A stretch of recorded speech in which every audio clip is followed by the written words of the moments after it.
and dialogue so that the business can thrive, scale, and drive regional growth. So we are promoting that this lead must be led by private sector. In our DIRA 20 Vision 2020, we are talking about the private sector lead economy. In Tanzania, private sector, we are targeting 2050 economy of $1 trillion US. And the private sector share is about 70%. So we invite brothers from Kenya to come and invest in Tanzania. The choice is ours. Let's see gathering turning point. We are committed not just to cooperate, but a true economic integration, not just potential, but a shared prosperity. With these few remarks, I welcome you all. Look forward to a fruitful and impactful engagement. Thank you very much.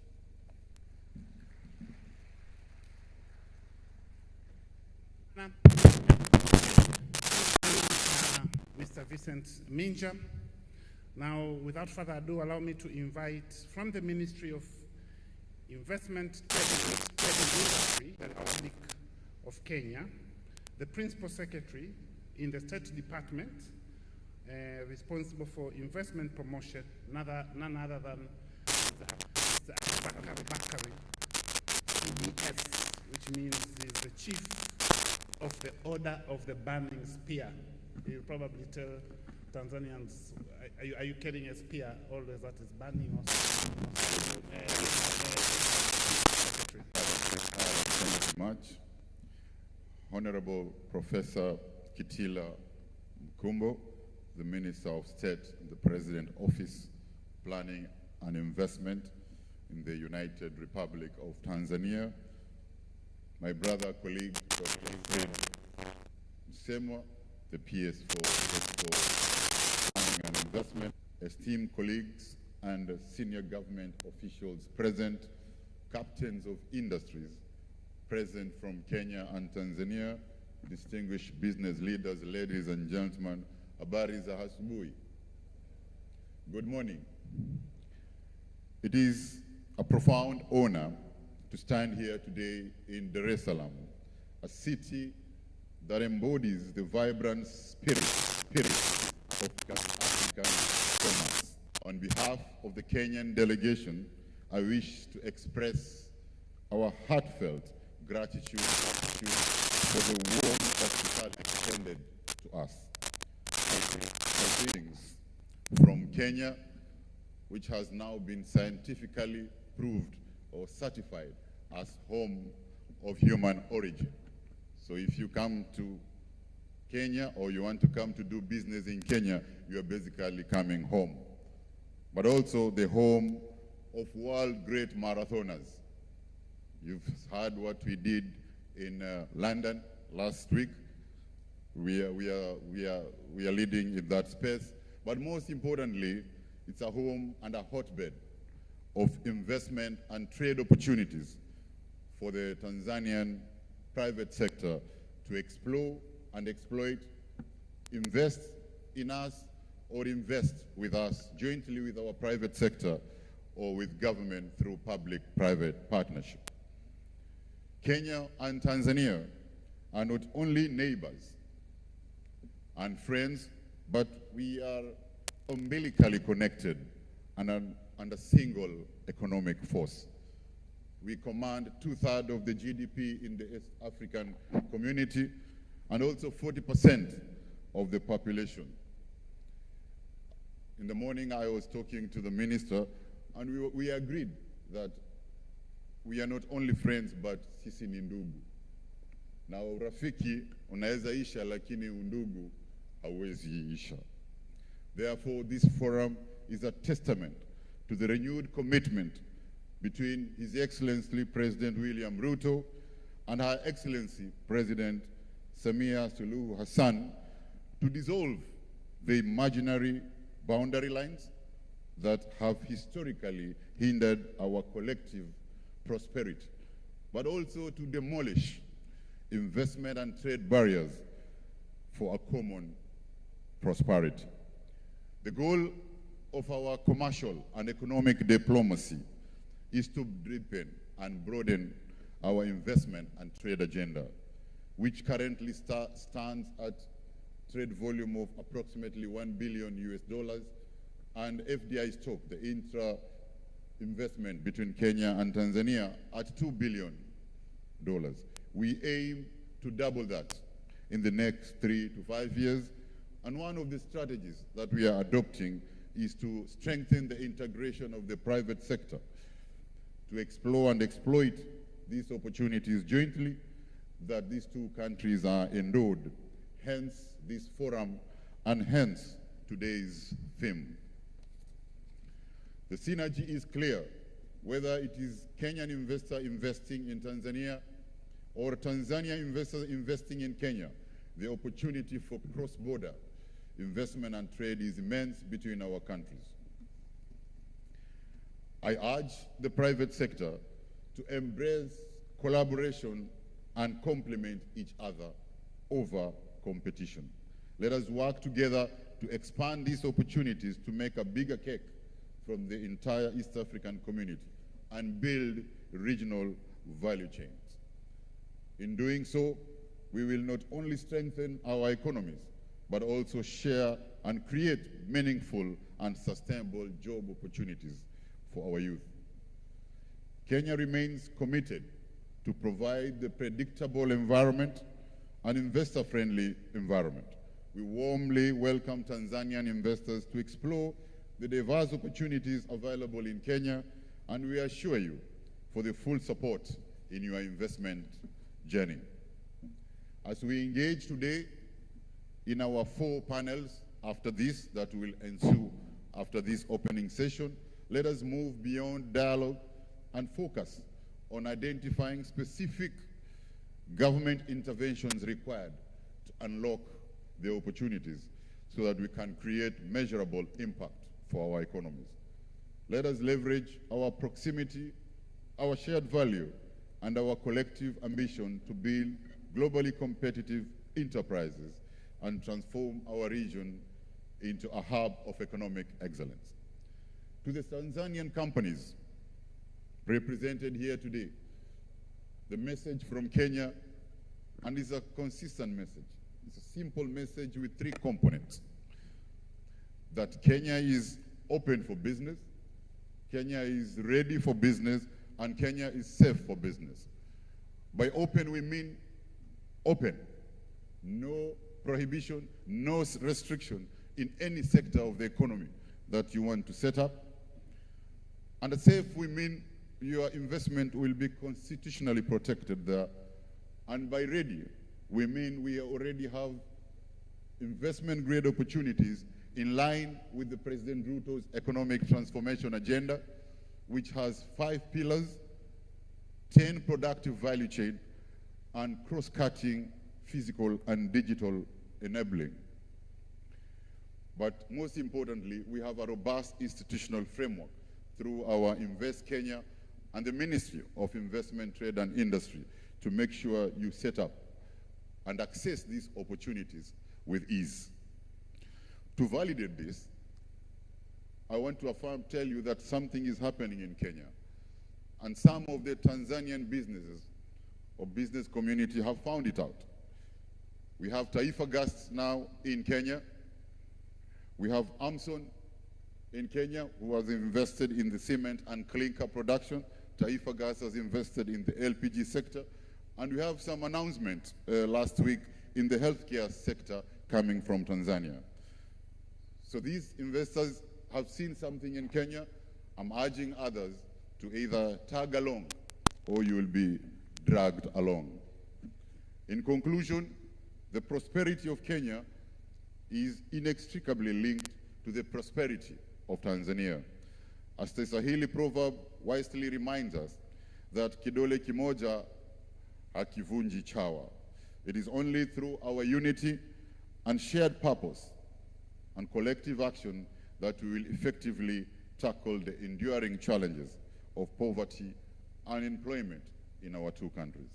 In this regard, we look forward to the joint communique from the private sector to be presented by the private sector before our heads of state in the afternoon. This communique should embody not only our shared aspiration, but our clear, actionable roadmap that will guide implementation, strengthen partnership, and unlock the full potential of our economies. I urge all of us to leave this forum with renewed commitment, strengthened resolve, and a practical agenda for delivery. The future of Kenya and Tanzania is undeniably brighter when we walk this journey together, united in purpose, bold in ambition, and steadfast in execution. Asanteni sana, Mungu ibariki Kenya, and Mungu ibariki Tanzania. Asante sana, Principal Secretary Abubakar Hassan Abubakar, CBS. Now, let me invite the Permanent Secretary responsible for investment in the President's Office, Planning and Investment, just to do one thing, to invite the guest of honor. Karibu, Dr. Freddy Msemwa.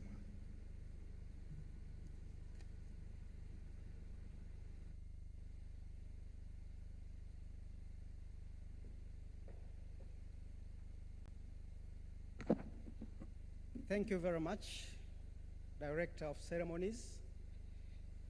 Ladies and gentlemen, we are privileged to have Professor Kitila Alexander Mkumbo, Minister of State in the President's Office, responsible for planning and investment. His ministry is responsible, among other things, for championing private sector development and ensuring good business and investment climate, among other things. It is therefore my honor to welcome Professor Kitila Alexander Mkumbo to deliver his opening remarks. Karibu sana, Mheshimiwa Waziri.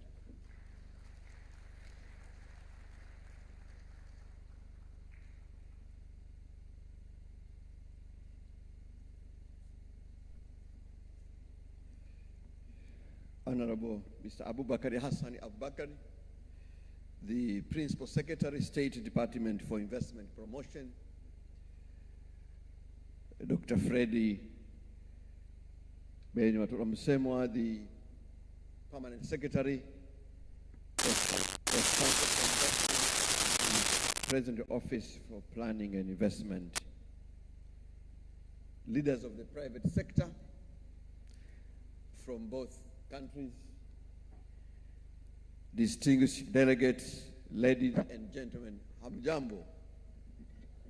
Let me greet you in a Kenyan style. Hamjambo.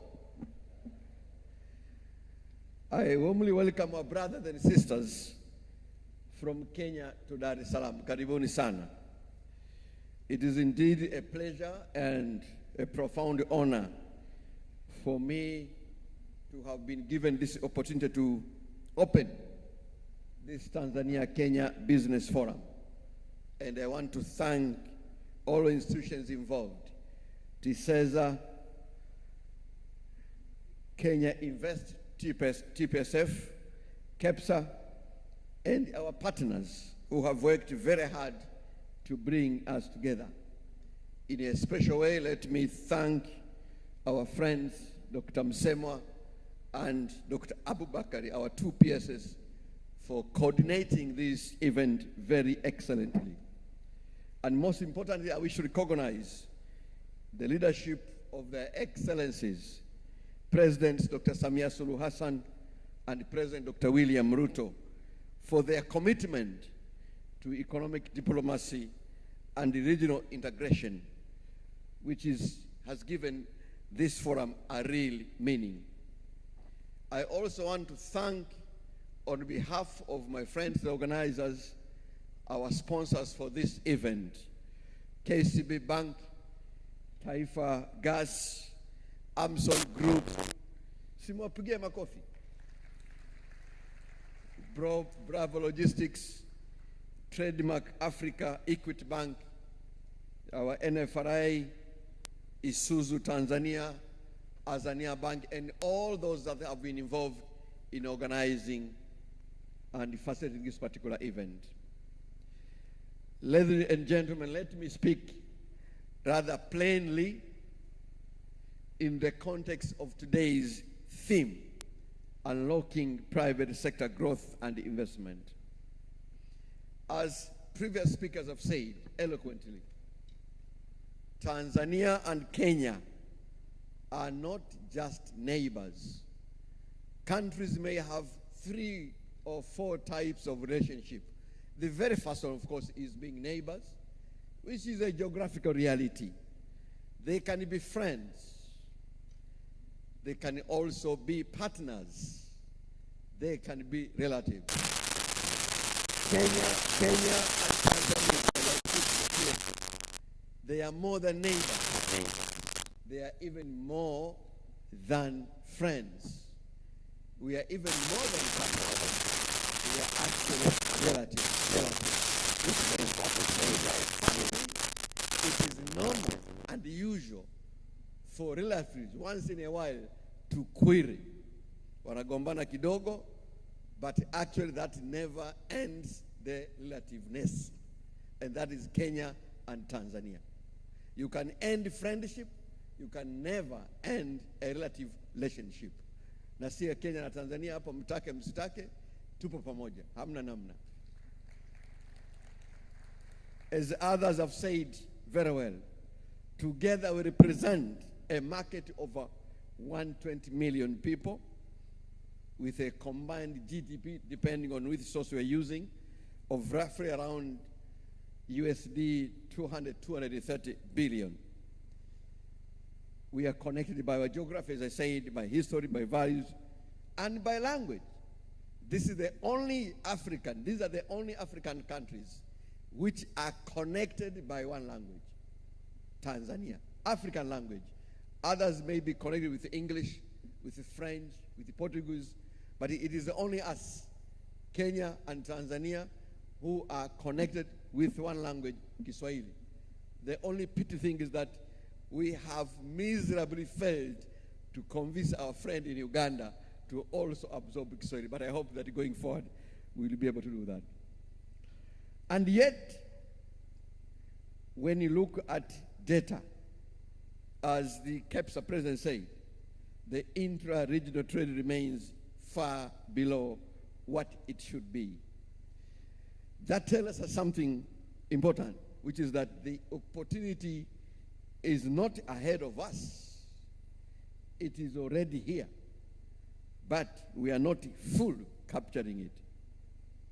As a Pan-Africanist, I must say this, that our future success will not come from competing against each other. It will come from complementing each other. We must move from the mindset of competition to a mindset of leveraging our comparative advantage.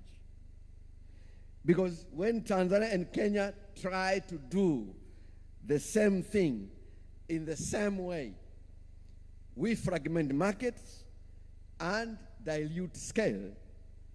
But when we specialize and integrate, we create a strength. And let me give you a few examples. Take, for example, the question of logistics and trade corridors. Tanzania offers a strategic port capacity, Dar es Salaam, and in future Bagamoyo, serving the southern and central corridors.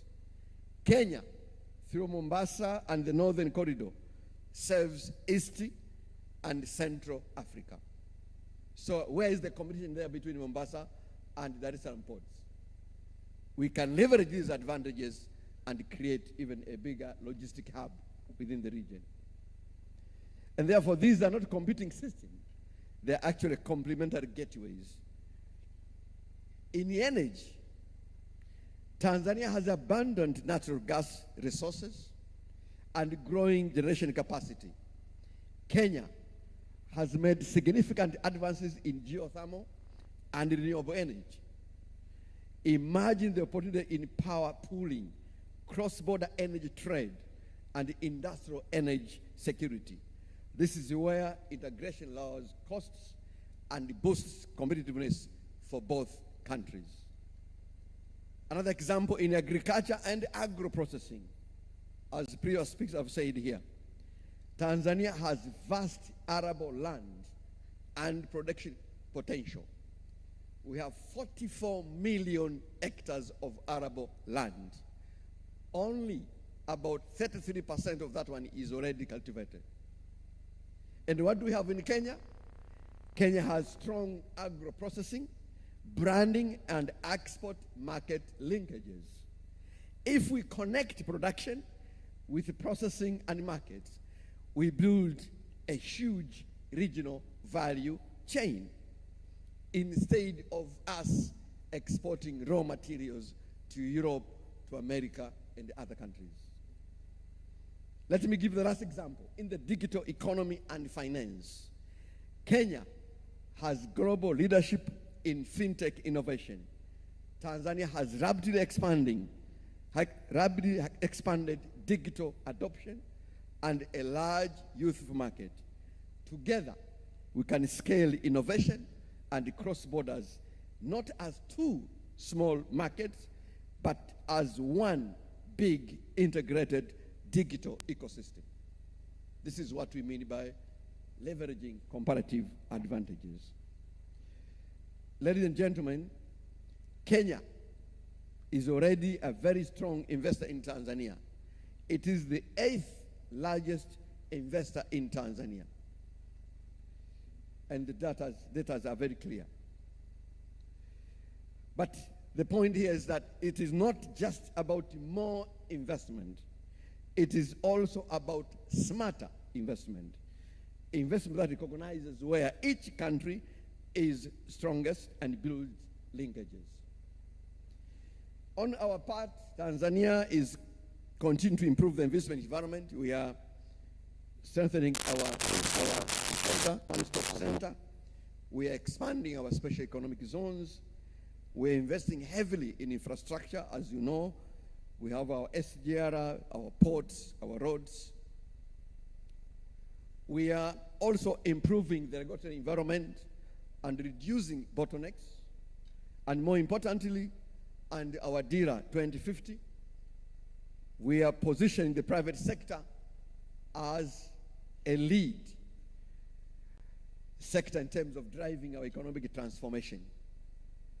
And our vision is cognizance of the East African Vision 2050, which projects that by 2050, the East African economy has to be $10 trillion.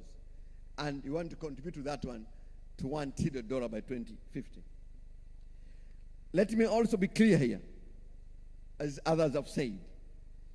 Governments can only create the environment. It is you, the private sector, who will drive the economic integration. Our role as governments is to have the right priorities, and I think we have the right priorities, is to create necessary conducive environment, and that is what we are doing, and to catalyze the actions. And this is why our two heads of state are meeting this afternoon, to do all these things. Distinguished ladies and gentlemen, this forum is therefore important because it brings decision makers and investors into the same room. So I'd like to encourage you to focus on a few practical outcomes. Firstly, you try to identify joint investment opportunities, not parallel ones, so that you are able to leverage comparative advantage. 2, to address the remaining non-tariff barriers that increase the cost of doing business in East Africa. And by the way, we have done a lot of progress already. I was a Minister of Industry and Trade a couple of years ago. By then, we were talking about Tanzania na Kenya kuchomeana vifaranga. I think we are now much more civilized. We have moved ahead. We have already addressed a lot of non-tariff barriers. Let us use today's state visit and today's forum to address the remaining non-tariff barriers so that our people are able to trade freely. Because there can be no meaningful political freedom without economic freedom. Economic freedom includes our people being able to do business across the borders easily. And 3 is to build cross-border value chains in key sectors, and most importantly, to think regionally when making business decisions. And all of us travel to Europe, to Asia, to America. If Europe are uniting when it comes to matters of trade and investment, who in Africa we think that we can make a meaningful impact in the global economy by moving parallel? We have no option. We have to come together as a region, as a continent. And I hope that today's forum kickstarts a much more meaningful and bigger economic integration, and not of us leaders, but of our people who are doing business. Because in today's world, competitiveness is not national, it is regional. The world is competing regionally, not nationally. And this is important, and I hope that this forum addresses that one. As we say in Kiswahili, so I had a similar saying in Kiswahili with my friend, kidole kimoja hakivunji chawa, lakini kwa sababu ameshatumia hiyo, let me use another one. Umoja ni nguvu, utengano ni udhaifu. If we get this right, Tanzania and Kenya will not just grow, will anchor the economic transformation for East Africa and the continent at large. Ladies and gentlemen, the global economy is changing. Supply chains, as we know, are shifting. Investors are looking for stability, are looking for scale, are looking for connectivity. East Africa, and especially our 2 countries, has all the 3. We have stability, we have the scale, we have the connectivity. This is our moment. Let me conclude by reaffirming Tanzania's commitment to deepening economic cooperation with Kenya and the East African generally. To our Kenya's guests, you are not just visitors, as I said, you are partners, you are relatives, biologically and socially. Watu wamezaliwa Kenya wanakaa hapa, watu wamezaliwa Tanzania wanakaa Kenya. Siku hizi tunaoleana mambo mazuri tu. Sasa kwa nini tugombane? Lazima tufanye kazi pamoja. Let us use this forum not just to talk, but to agree on concrete actions. Let us move from potential to performance. We talk a lot about we have huge potential. Let us now transform those potentials into performance. Again, karibuni sana Tanzania. I wish you fruitful discussions and a very successful forum. God bless Kenya. God bless Tanzania. God bless East Africa. Asanteni sana. Asante sana, Mheshimiwa Waziri. Thank you so much, Honorable Minister. This is our moment for us to take. Thank you so much, Honorable Minister. I think the statements of the speeches by both Honorable Minister and the Principal Secretary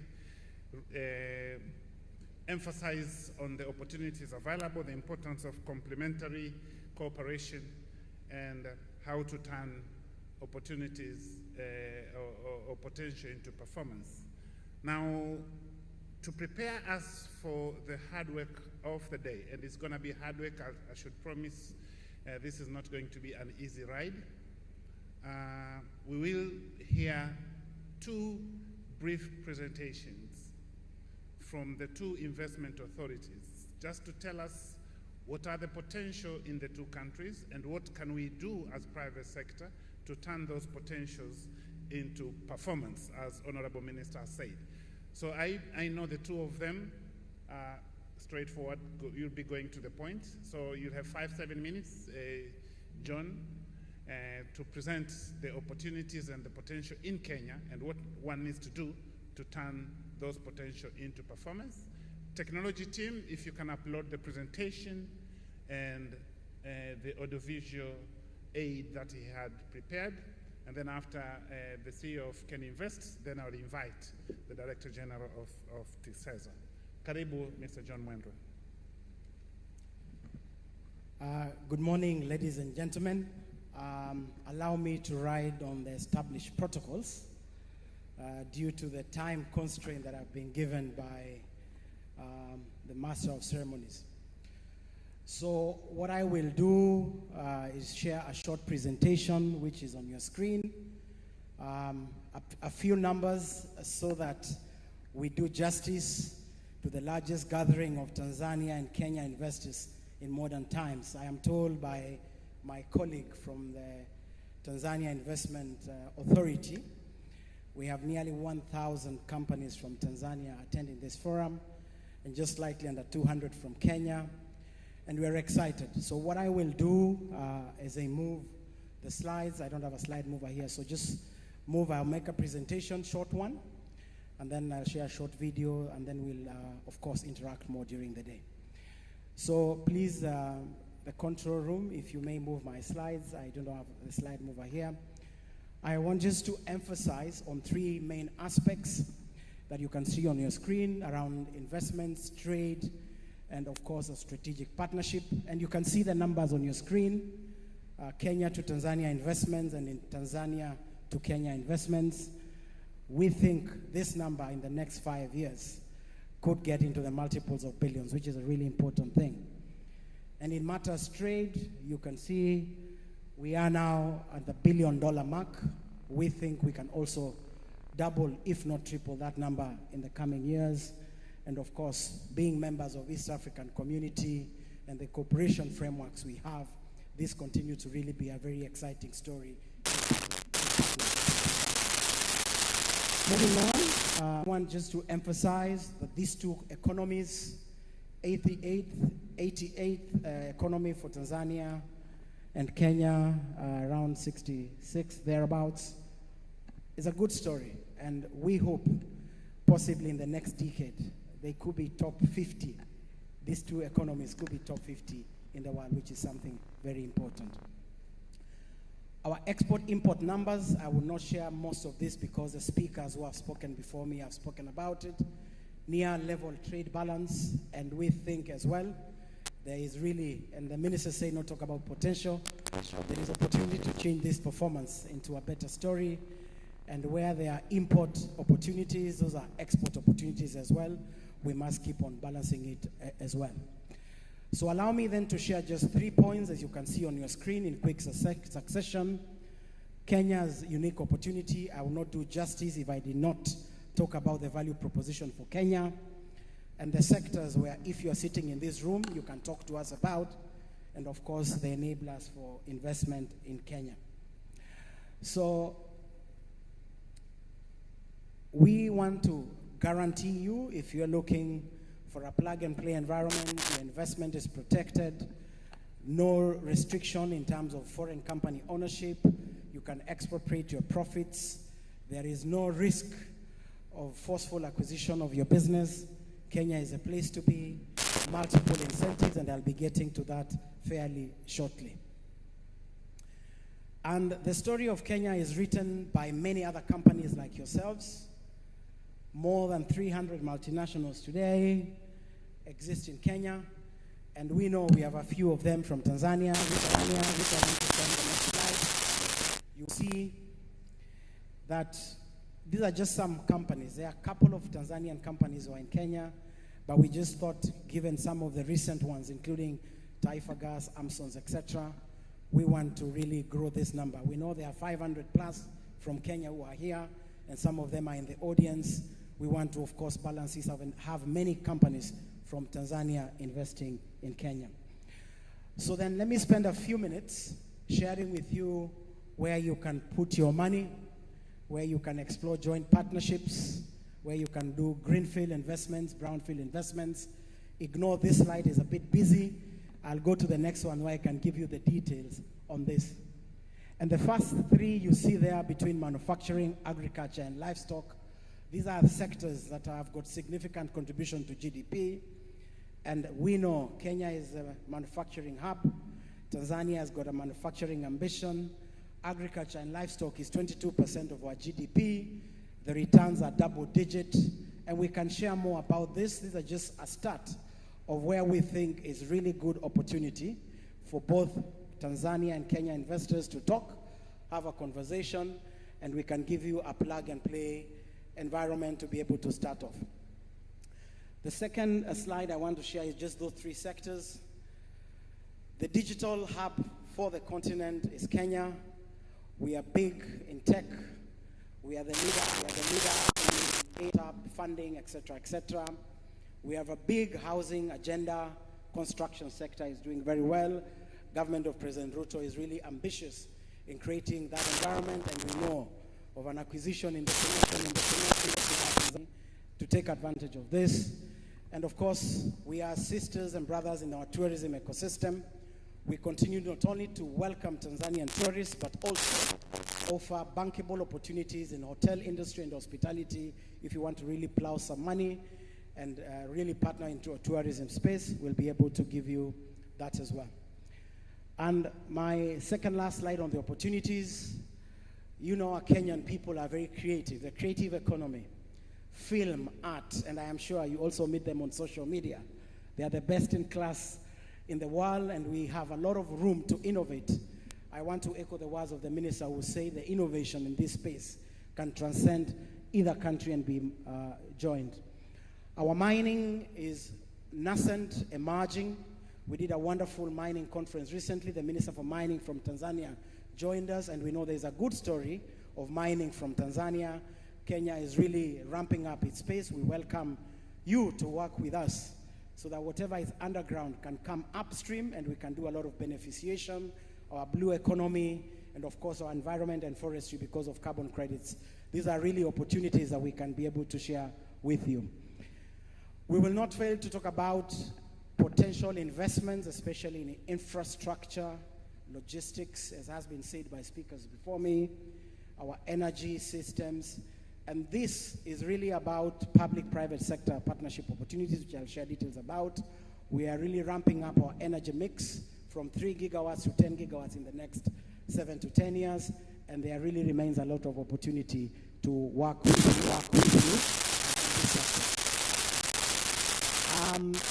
We want to ask you to just, if you can scan that QR code or visit our website, investkenya.go.ke, you'll be able to get this project catalog.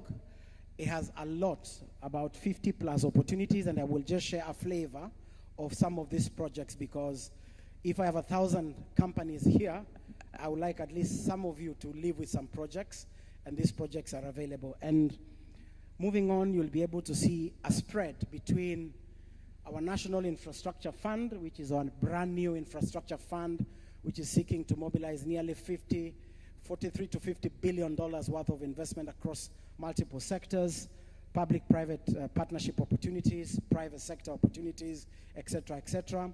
These are all listed in that document we just shared a short while ago. And these are some of the examples in the public-private partnership space. Our Mombasa Highway is a really good project. I will not go through all of them. As you can see, this information will also be available at our booth outside. These are just some of the public-private partners that are available for most of you who are in the room. And you can also look through some of the buckets that our National Infrastructure Fund is seeking to roll out between irrigation, energy, road, transportation, migration. These are just new emerging opportunities, large ticket items. We encourage both private sector here, including some of your pension funds, private equity players in Tanzania, to work with partners not only in Kenya but around the world to work around these opportunities. We also have some pure public sector opportunities which are nascent, which are ongoing. are available for you to take advantage of, and some of them may also look for private players to come and invest, but public sector is also going live, issuing tenders as options for for private investors to take advantage of. And my final one is really, we also have private sector companies who are looking for partners. So if today you want to find a Kenyan company that wants a JV partner, we just have a sample of them. We have more, but it's just an example of some who are saying, look, if you have some money, we are ready, we are already operating. Let's look at how we can do an equity play. If there's debt, KCB is here, and we are happy to ensure they can also see whether they can be able to do this with you, and we have much more to share. So my final slides will just be about the enabling ecosystem for Kenya, and I'll be very sharp and on this. The first one is really our stock market, the largest in the region, nearly $25 billion market, as you can see there. A lot of people ask for an easy way to enter and exit a country. The stock market presents that opportunity. We are raising capital very aggressively through the stock exchange. So please think investments through this portal as well. The second is really our special economic zones, incentives in terms of tax benefits that are available, corporation tax benefits, and there are lots of zones in Kenya, and I know our colleagues in Tanzania were talking to us last evening about how to have joint zones as a way of ensuring we can co-create opportunities of how to make investments move across the region, and this is available. And as I heard the scary number from Honorable Minister of, the much arable land that is available here, 43, million, Honorable Minister, hectares. We have 500,000 acres already ready for you. It's a small scale compared to what we have here. But if you'd like to really see how you can scale up there, please talk to us and we'll be able to give you a lot of information. And finally, before I sit, it is always a good question to know, where do you go when you come to Kenya? Please talk to us. We funnel you to any arm of government, just like TISEZA does here. You do not have to go to a lot of places. We have a one-stop center. Our work is to walk with you the journey from when you're in ideation and thinking through things all the way to when you're in operation, or should you desire to exit, we can see what options we can give for you. And because we have been limited by the national ceremony, you'll allow me, as I sit down, to just share with you a 2-minute clip about the summary of what we have said about the investment narrative, what I call Kenya's investment dynamic. I thank you, ladies and gentlemen, and look forward to a wonderful session today. Thank you.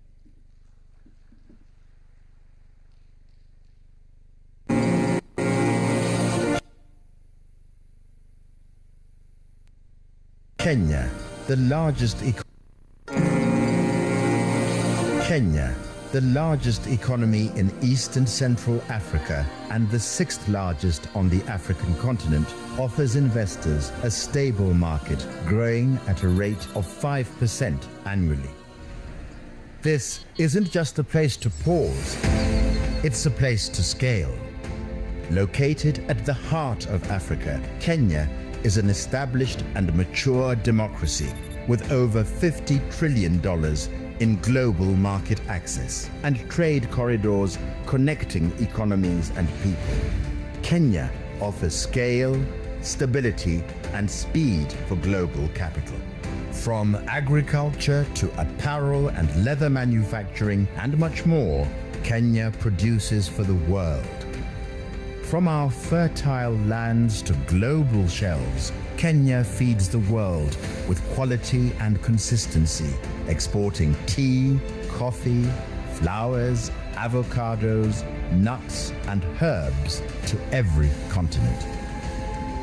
From electric mobility, pharmaceuticals, to green innovation and technology, we are building the industries of tomorrow. Here, power is renewable, with over 93% green energy driving industry, cities, and sustainable growth. From smart buildings to eco-lodges, to to electric vehicles, Kenya is redefining sustainable living at scale. From all corners of our country to the region's capital, our road, rail, and air networks connect businesses to opportunities. This is Africa's Silicon Savannah, where technology powers inclusion and innovation drives growth. Fintech moves billions daily, with mobile money connecting people and driving businesses. Home to 85% of East Africa's tech startups, Kenya is the continent's digital gateway, ranked #1 in Africa on startup funding. At the Nairobi Securities Exchange, capital flows with confidence, fueling enterprise and new frontiers of opportunity. One of the best performing stock exchanges in Africa. Supported by a robust banking and financial ecosystem, Kenya is a regional financial hub on the continent. Across special economic zones and industrial parks with progressive fiscal benefits, opportunities scale fast. Invest in Kenya for clear incentives, investor protection, and a robust legal framework. Our greatest strength is our people, young, skilled, visionary. They are not waiting for the future. They are building it every day in every corner of our land. Home to more than 300 multinationals and growing, and the only United Nations headquarters in the global south, including UNEP, Kenya stands as the environmental capital of the world. We are predictable, competitive, and open for business. Kenya offers high quality of life, vibrant cities, world-class hospitality, and extraordinary natural landscapes. A place where global talent can live, work, and belong. Kenya is where Africa's industrial growth takes shape.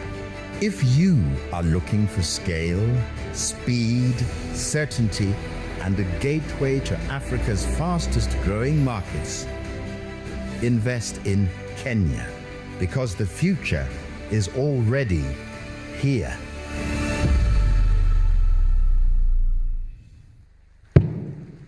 Thank you so much, John Mwendwa, for an excellent presentation and an excellent video. Now, before I invite, as you are going to the floor, Gilead Terry, the Executive Director of TISEZA, allow me to recognize the presence of the Permanent Secretary, Minister of Energy, Engineer Felchemi Mramba. I know you wanted to sit in quietly. I've noticed your presence. Please, if you can stand. I know there will be a lot of energy deals and people will be coming to you. Karibu sana, Engineer Mramba. I also allow me to recognize the presence of the Deputy Permanent Secretary, Minister of Industry and Trade, Mr. Aristides Mbwasi, and also thank you so much, the Deputy Executive Secretary of the Planning Commission, Dr. Milanzi. Thank you so much. And I will introduce others as I recognize them. You saw the competition, or the partner, right? Yes. Now the ball is on your court. The partner, right? Yeah. It's not the competitor. The ball is on your court, Gilead. Thank you very much, John. May we kindly start with the promotion video from Tanzania, and then I'll say a few words. Over to you.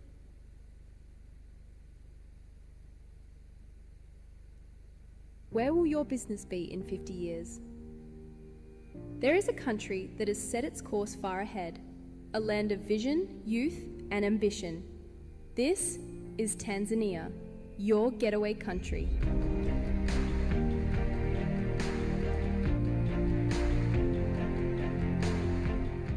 In 2025, Tanzania launched its Vision 2050, a bold blueprint for a competitive, inclusive, industrialized economy, one that embraces sustainability, technology, and prosperity for all. Tanzania is the gateway to East and Southern Africa. With world-class logistics and new infrastructure, we connect your business to over 1.4 billion people. With over 94% mobile money penetration, digital banking, and venture capital support, Tanzania is investing in people who invest in ideas.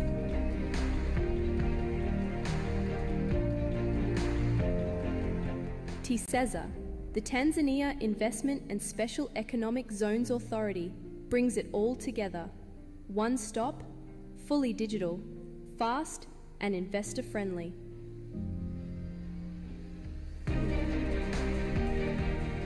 Under the leadership of Her Excellency Dr. President Samia Suluhu Hassan, Tanzania is building global partnerships, implementing significant reforms, and welcoming sustainable investments. Where will your business be in 2050? Choose a country with a plan. Choose the country building the future today. Tanzania, your getaway country. Your future now.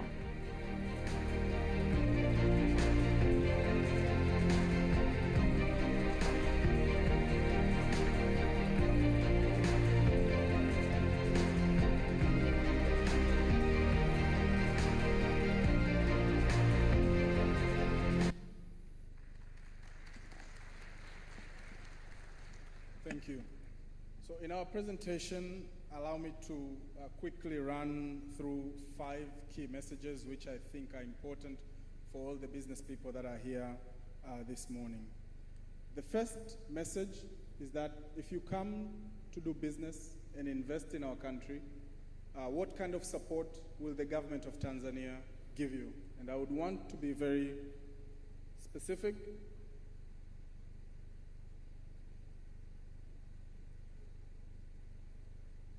Next slide, please. Next one. Next one. Yes. So the first thing that I would like to present to you is the opportunity that we have set out for special economic zones.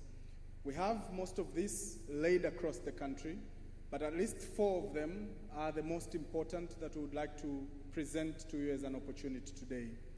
Our biggest one is the Bagamoyo Special Economic Zone, which is 45 kilometers north of Dar es Salaam, where our new international airport will be built over the next 36 months. Around the area, there is an approximately 9,800 hectares of industrial land that is connected to the port, ready to use for any investors that are interested.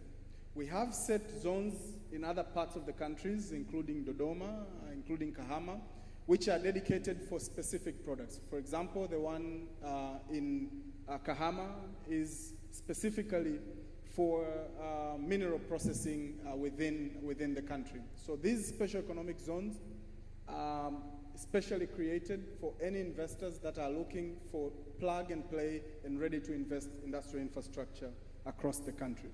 Next slide, I would like to talk about the incentives that you will get should you decide to come and do business in our country. The first thing, all your raw materials and capital goods that come into your factory would enjoy 100% duty-free exemption. We provide exemption on capital goods and raw materials. We also present 75% reduction on import duty on deemed capital goods. Your capital allowance, should you invest in agriculture, is 100%. So whatever you invest in this sector is 100% deductible in your tax calculation. Same goes for 50% if you invest in hotels, fish farming, as well as tourism services. Again, very quite high levels of depreciation depending on the levels of depreciable assets that you put in your investment. The next slide, we have 33% discount in any investor that wishes to invest in pharmaceutical, textile, as well as leather products. And we provide 60% discount in your corporate tax for any investor that goes into assembly of motor vehicles, fishing boats, as well as tractors. And one of the areas that myself and my colleague John will try to pioneer in the joint special economic zones is assembly of new energy vehicles. So for any investors who is from Kenya and Tanzania interested in new energy vehicles, we'll be putting a cluster of new incentives specifically for anyone interested in the sector. The next one is for special economic zones, where you'll be able to enjoy 10 years of corporate tax exemption for any investor that wishes to process not only locally produced goods, but those that also integrated with international supply chains for export market outside the East African community. And this is something that definitely we welcome for Kenyan investors and Tanzanian investors in the room. So that is the first message. These are the kind of support, these are the kind of incentives that we will give you. If you go into our special economic zone, we even have a much bigger level of incentive. If you go to the next slide, we have put specific incentives for any investor that can set up within 12 months. Should you be able to start your factory from groundwork to commissioning within 12 months, off your first batch of 33 years of your lease fee within our special economic zone. So for any fast mover interested in the Tanzanian market and the East African market, this is a very special incentive that we have put for manufacturers within the region. And I think this is why we can proudly say Tanzania is fastly growing to become Africa's great manufacturing hub. Building permits will be issued within 24 hours within the zones that we own. We provide 75% reduction of import duty on your distribution trucks.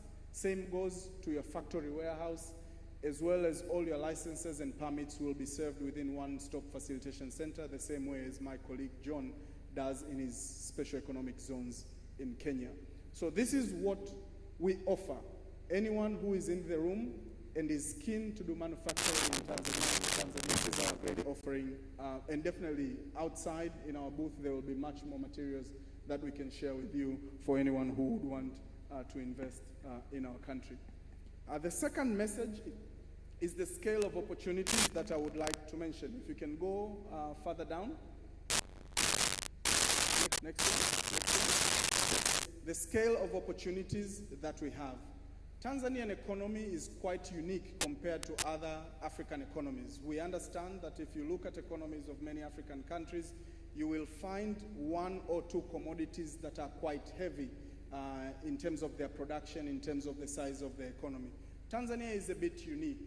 20 to 25% of our economy is agriculture, but we have around 10% of our economy being in manufacturing, another 10 to 12% being in construction and real estate sector, another 10% being in real estate sector, and so goes services and sectors like mining that also have around 10% of our GDP. So the depth of opportunities in our economy within the East African context is quite unmatched. And this is why Tanzania has been able to cushion different downturns of the economy trajectory across the world because of the scale and the depth of opportunities that exist.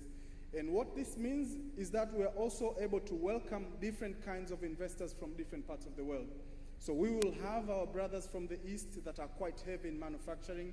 We will have our brothers and sisters from the West that would be interested in green technology, renewable energies, tourism, and the rest of it. And we would have also investors from different parts of the continent that also take advantage on this particular size of sector. Real estate is one of the largest growing sectors in the economy at the moment. And again, the scale of opportunity within the East African community is quite unmatched. The fourth message that I would like to mention today, the third would be the joint special economic zone that my colleague Mwendo has also mentioned. But the fourth one is continued engagement. The buzz that we have received today, and I was telling John yesterday, on this economic forum is something that we have not seen in any other investment forum that we have hosted in our organization. The desire of Tanzanians and Kenyans to engage is the biggest compared to the desire of Tanzanians to engage in any other country worldwide. And I think this is a signal that continued engagement should be there. My last two messages. First one is that the scale of investment within Tanzania has really grown for the last 5 years, and I'll show you the numbers in the next slide, please. In 2021, we did 252 projects in a year. In the year 2024, following the reforms that Her Excellency Dr. Samia Suluhu Hassan unleashed in our economy, we had our best investment year in the year 2024 with 901 projects worth $9.3 billion invested in Tanzania. And this is triple to when Her Excellency had taken office 3 years prior. This had been the best investment year in Tanzania since 2013. The year 2025, we beat the record for the year 2024. 927 projects worth close to $12 billion, quadruple the amount that Her Excellency had found when she got into office. And what this is telling us is that Tanzania is on the rise, and really, really, that buzz, we are feeling it in the room today, and we are very happy that our Kenyan brothers have come to see it. My last remark, 50% of the investments that we registered last year are either Tanzanian-owned or Tanzanian joint ventures with foreigners. In Q1 this year, that number was 56%. This wasn't the case 4 years ago when the number was hovering between 10 and 20. And the message is to our Kenyan brothers is we are coming for the top spot. And by 2030, our economy will be the largest in East Africa. Wait for us. Thank you.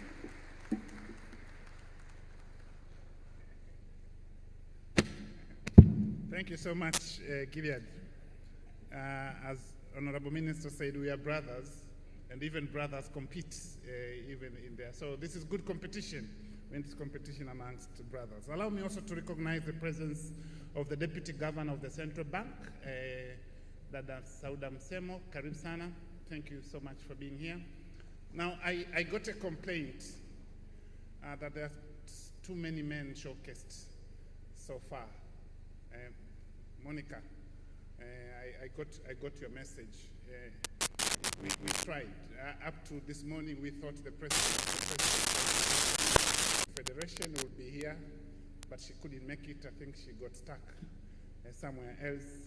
We thought Carol will be here, but Carol decided, oh, Carol, thank you so much.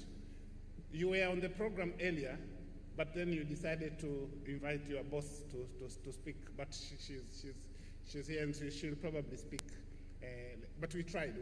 We also invited the CEO of NMB Bank, but I think many banks now are either having board meetings, etc., etc. So we tried. So I also like to recognize the presence of Solomon Michael, the country director for Trademark. Thank you so much. Now, Honorable Minister, Honorable Principal Secretary, we want now to start into the real business of the day. And as you've seen in the program, we have structured the conversations today around 4 topics. The first topic is the big picture topic, looking at what can we do to unlock the private sector potential between Tanzania and Kenya. What actions private sector would like to do, what actions will the private sector like the government to do to create more synergistic relationship between the two countries. So that's going to be the first panel that is going to start immediately. And so there's going to, and maybe let me also warn you, there's not going to be really official tea break. Tea, coffee will be served throughout. If you're thirsty, and those that are coffee addicts, I know there are people who can't survive the whole day without coffee. Coffee serving sessions are outside, thanks to, I think most of it must be Amimza coffee. Mr. Amir Hamza, one of the producers of the best coffee in the region, courtesy to him. So we're going to start that straight away with the first panel, and then we are going to have parallel sessions. One will focus on infrastructure, transport, and digital connectivity. That panel will take place in this hall. Parallel to that, we will also have another panel talking about banking, financial services, fintech, etc. That will also happen in the room. I think it's called the room next to here. Our plan is to have the first panel for 45 minutes or so. The second panel again 45 minutes, so that by around 1 we can go for our lunch break. So apologies for those panel members who have prepared for long presentations.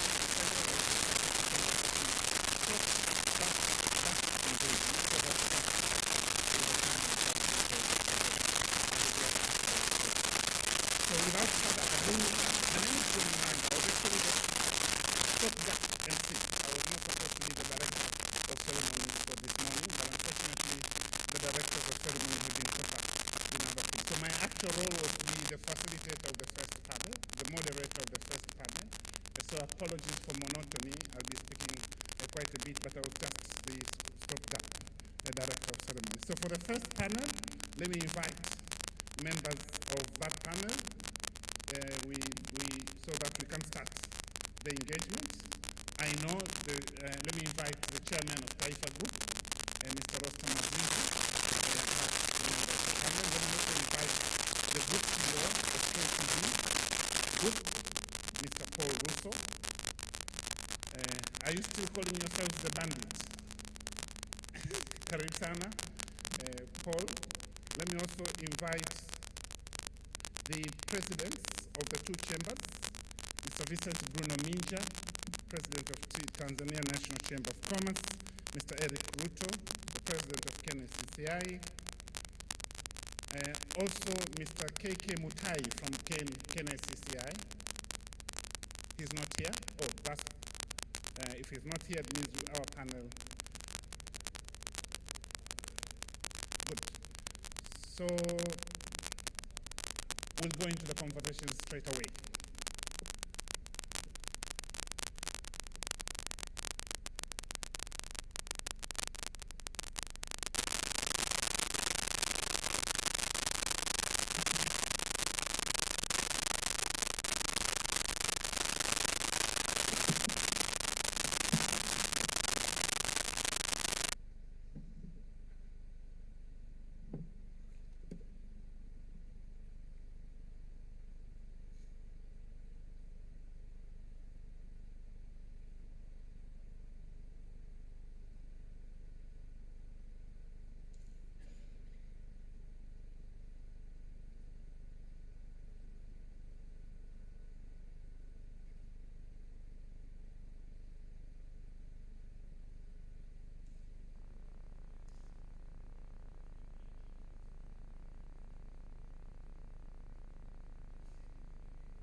Oh, okay, good.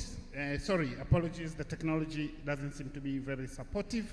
So without further ado, the reason we have this panel is to set up the tone. Of course, the minister, the permanent the principal secretary, and other speakers, including the two of you, have kind of set the tone of why are we here?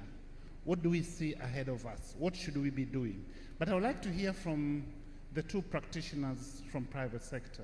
Rostam, you have been an investor in Tanzania. You have now a lot of investments in Kenya. What do you see as the biggest untapped commercial opportunities existing in our economies? And if you look at a 10-year horizon, what do you see could be the role of private companies, private sector executives like yourselves to really untap this potential, moving from potential to performance? What do you think you can do? And also you can give us your reflections. What do you think the government can do, or governments can do, to make it even more possible for you to do what you're doing? Karibu. Thank you very much, Honorable Minister, Professor Kitila, Permanent Secretaries, Deputy Governor, fellow businessmen, ladies and gents. Thank you very much for giving me the challenge to start the whole conversation.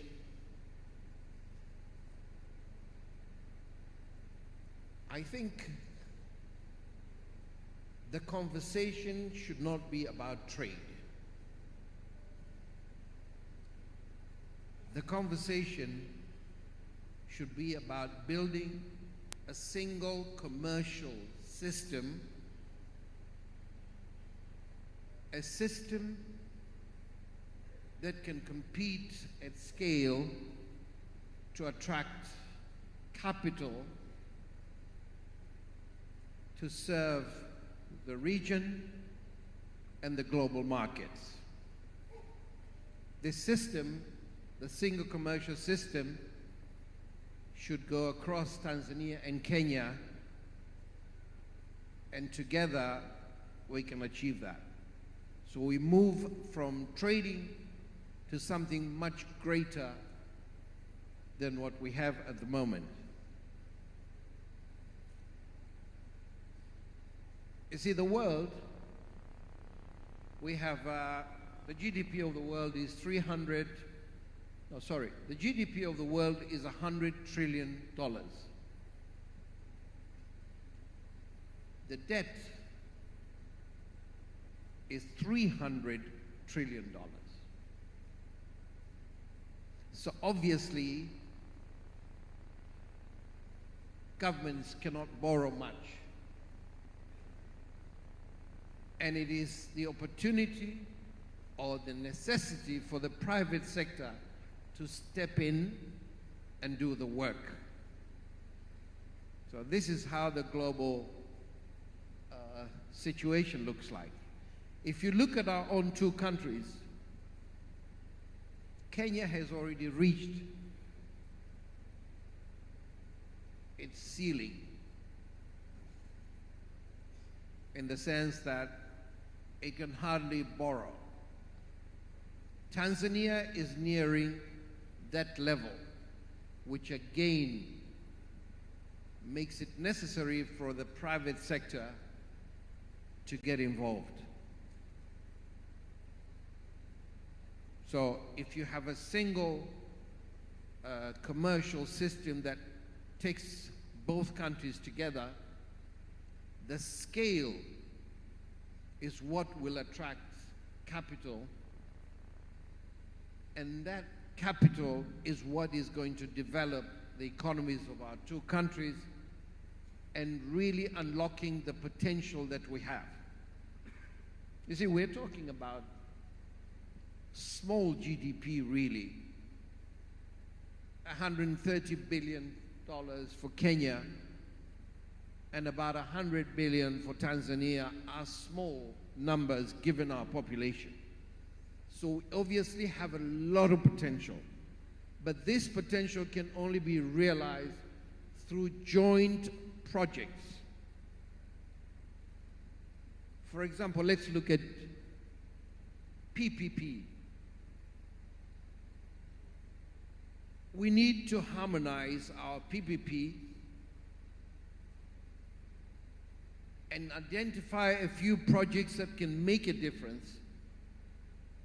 And through that, after harmonizing our PPP, we harmonize our capital markets, we can issue bonds, we can have individual investors, we can do IPOs, and that can seriously transform the infrastructure of our two countries, enabling these two countries to really, really unlock the true potential that we have. So I believe that the way forward is to create a single commercial system between our two countries and unlock all the potential that we have in order to realize the true potential of our two countries, which in 2050 will have 250 million people. And we have an ambition to grow this economy to $1 trillion by 2050. Kenya has a similar ambition. I do not see how we can reach those ambitions without working together as a single commercial system that can give us scale, which will then attract capital that can be invested, and that's how we should move from here. Thank you very much. Asante sana. Thank you so much, Rostam. I'll later come back to you with a question on the action that you think the two PSS for investment should start thinking to creating that single commercial system. I'll come back to you in terms of what do governments have to do to make that possible. Paul, You have had, Rostam, you as being the Group CEO of KCB Bank, operating throughout the region, you know the markets very well. Where do you see the biggest untapped commercial opportunities? What can we do to really tap those potentials? Karibu. So thank you, Chairman, and I'll call you Chairman in this instance. For those who don't know, Ambassador John Ulanga was Chairman of KCB Tanzania for more than 5 years. And it's probably the period that the bank has done exceptionally well. Unfortunately, our governance does not allow us to bring him back. You serve, but I think we have another ambassador as the chairman as we speak. So thank you so much, and we truly appreciate it. I think allow me to say two things first about KCB as I transition to answer your point. So we've been in this market since 2008. And I know the team are here, but the progress that team has made in the last 6 years is amazing. Amazing in the sense that it's just not growth of the bank, but truly bringing to life what I believe is important for a bank, and particularly for all businesses. I think we need to simplify why institutions or businesses exist. And my considered view is they exist for prosperity of the nation, the prosperity of people, and definitely, the prosperity of those owned businesses. Because I think we wire business for profits in a number of instances, Chairman. And if that case then is true, we as institutions, for example, KCB, that is present in 7 markets, must take a bet in what we are discussing today. To unlock investment, you have to be deeply committed to it. And I think in many instances, we've tended to evaluate businesses and opportunities from exactly that, rather than unlocking the potential. I think the minister did mention moving from potential to performance. If you want to move from potential to performance, somebody has to take a bet on you. But I think, Chairman, there's something we don't want to address in the room. Private sector loves predictability, loves transparency, and investment will follow. And I think the challenge that we have for a number of us, particularly in the private sector, is to take the lead to deal with the mistrust. And I know it's relevant in the room. And maybe you called me bandit earlier on. You know I will say it. Private sector must take the lead. And I think Rostam just said, waiting on the sidelines for government. And I don't know who government is if it doesn't involve the private sector. To take that lead, to tackle that, I think we will be wasting an opportunity. Number 2, and I like the minister's speech, is scale. If you want to create scale, focusing on one nation or one market is not going to help. And we're here today because we're trying to be bold in opening that space. In the 4 years I've been KCB Group CEO, I've seen significant investments from Tanzania into Kenya and vice versa. And if I asked Rostam here, if he would have given us a chance that we would be the people who take some lead on some significant investment, many people would doubt. Because we tend to think it's either international banks, or we tend to think it's somebody else that is going to enable. So I'm staying away. The numbers have been crunched. The numbers have been explained. But I think we need to rewire back to why we exist and take a bet in the markets that we operate in. Think about the progress we've made. If you listened carefully, John Mwendo and his counterpart in Tanzania, there is significant alignment in their presentations. I don't think we've been in that space before. There is collective alignment on non-tariff barriers and what we need to do. I don't think we've been in that space before. We've made significant progress. But I think we need a step where private sector takes the bold lead. You want me to ask the challenge I give government? Involve private sector a lot. We've got to have a lot more engagement between governments and private sectors. We are not in competition between government and private sector. We're actually thriving for the same nations, the same people, same businesses. I can only say the work that the KCB team in Tanzania, leave alone the group, has done in the last 6 years is a true testament. And they're here. That you can move into a country in 25 years and make significant contribution in that country.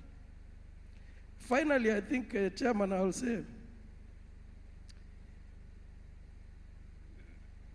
we're not just talking about move regional business, try and partner across, try and move. It is actually a survival instinct.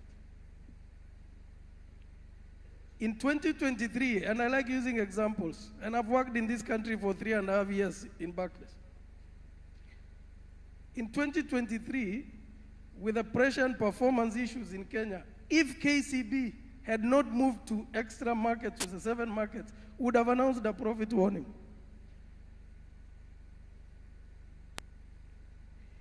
It makes business case to diversify. It makes business case to partner. It makes business case to thrive outside of your home country. I thank you, Chair. Thank you so much, Paul. Thank you so much for very powerful remarks. Private sector should take the lead, should take the bold lead. Here we have 2 presidents with small p's. President of KNCCI, President Eric Ruto. What do you think is the role of private sector umbrella bodies like yours to really create an institutional mechanism for stronger collaboration between private sector in Kenya and in Tanzania so that collectively we can untap the potential that is existing in our region? Thank you very much, our distinguished guests, Honorable Minister, Principal Secretaries, my colleagues who are here, captains of the industry. As a private sector business membership organization, one of the things is that looking at the numbers, there's a number that's been dropped here. Our population is around 130 million. I was trying to look at countries that have that population and see the wealth that they do. If, for instance, we go to Japan, they are approximately 123 million, with a GDP of 4.2 trillion US dollars. That's approximately, GDP per capita is 34,000 USD. Our combined GDP between Kenya and Tanzania, on average, is 2,000. So it means they are approximately 20 times richer than us. Me as a practitioner, my colleagues who are here, however hard we work, we'll still be punching 20 times below those economies with that kind of population. Very quickly to Russia has a GDP of around 2.2, Mexico 1.9, with a GDP of 15,000 USD. Coming to Africa, Ethiopia, our neighbor in the north, is 135 million. Their GDP per capita is 1,500. So what is this problem that we do have in Africa? As a business membership organization, I think the most important thing is that most of our countries have put up fiscal incentives. I'll come to Tanzania, presented here. You're giving me tax benefits, I'm investing in a special economic zone. But is that the real solution? I think the real solution lies in commercial incentives, and I think my colleagues have done here. I'll give an example of the industry where I'm in. I'm in the pharma healthcare industry. The total combined for East Africa is around $3 billion US dollars. Kenya by itself is the leader in that industry, but only at 30%. Tanzania is doing around 10-15% of local production. But even if you are to look at what you call the active pharmaceutical ingredient, it is not coming from our region, and it is because of economies of scale. I'll give you an example of the most simplest pharmaceutical product, which is paracetamol. That product produced outside the continent will be cheaper than to produce here just because of commercial incentive. That for each and every per unit, a producer outside the continent will be making maybe 0.1 US cents per tablet. For me to be able to recover the cost of investment, the capital, and the cost of servicing the plant, I'll have most likely to make $1 per unit. So therefore, what we need to do is to be able to open these borders. We cannot, as Africans, sit down and be content with a GDP per capita of 2,000 USD, 1,500 in Ethiopia. And the main reason is that we are not interconnecting ourselves. So our biggest opportunity as Africa and as Kenya and Tanzania is to be able to have commercial incentives so that if I were to set up a factory here, I've seen 3 special economic zones being marketed by Tanzania Investment Authority. For me to be attracted to come here, there has to be a commercial viability in terms of economies of scale. And I think that is what we need to solve in Africa. We are very rich. You Tanzania, have 44 million.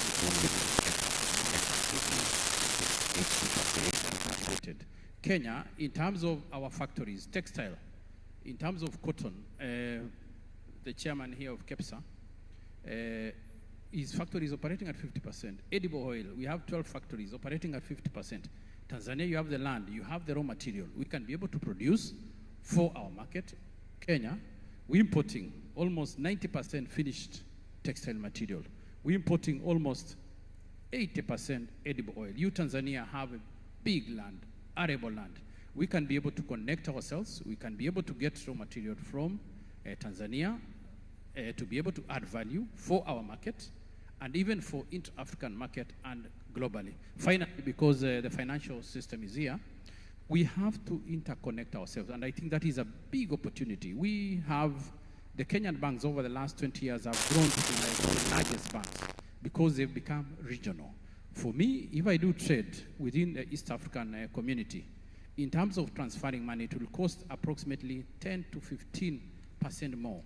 And we trade almost 75% using the US dollar. So I think that's a big opportunity, especially in the financial sector, because finance is the oxygen for investment and for trade. So I think those two, commercial incentives and financial incentives as a region. Thank you. Thank you so much, Dr. Eric Ruto. Vincent, we have made statements, and I completely agree with what you've said. Now, my specific question, what can the two chambers do together to really strengthen integration between the private sector in Kenya and the private sector in Tanzania? Thank you very much, Ambassador Olanga, also Minister of State, Planning and Investment, and all guests. We as Chamber of Commerce, we have agreed already. I visited Kenya National Chamber of Commerce twice, and also today we had a meeting in the morning.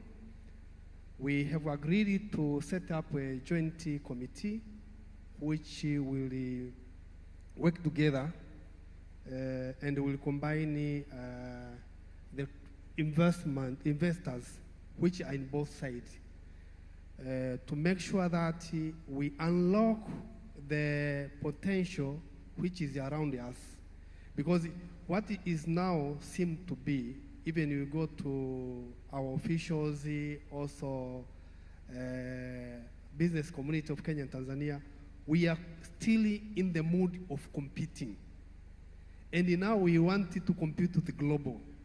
So our two chambers, we are working very closely, and we'll start working very closely. Today also we sign MOU to strengthen that, to make sure that we work very close to change the mindset of Kenya and Tanzania competing. Instead, we go to complement. We wanted to go together to convince our government also to having a project, public-private partnership project, which is crossing to both countries. Okay. For example, in logistics, we can have a project in logistics which is crossing Kenya and Tanzania, instead of thinking of having only project of Tanzania and also Kenya having the same project. The other issue which we are having between us is about the NTBs, non-tariff barriers. Our traders among our country, they are suffering NTBs. We have decided that we are going to work together to make sure that we remove NTBs. Because, for example, say, we having TBS here, Tanzania Bureau of Standards. They are regulating the standards of our products. Kenya also having a Kenya Bureau of Standards.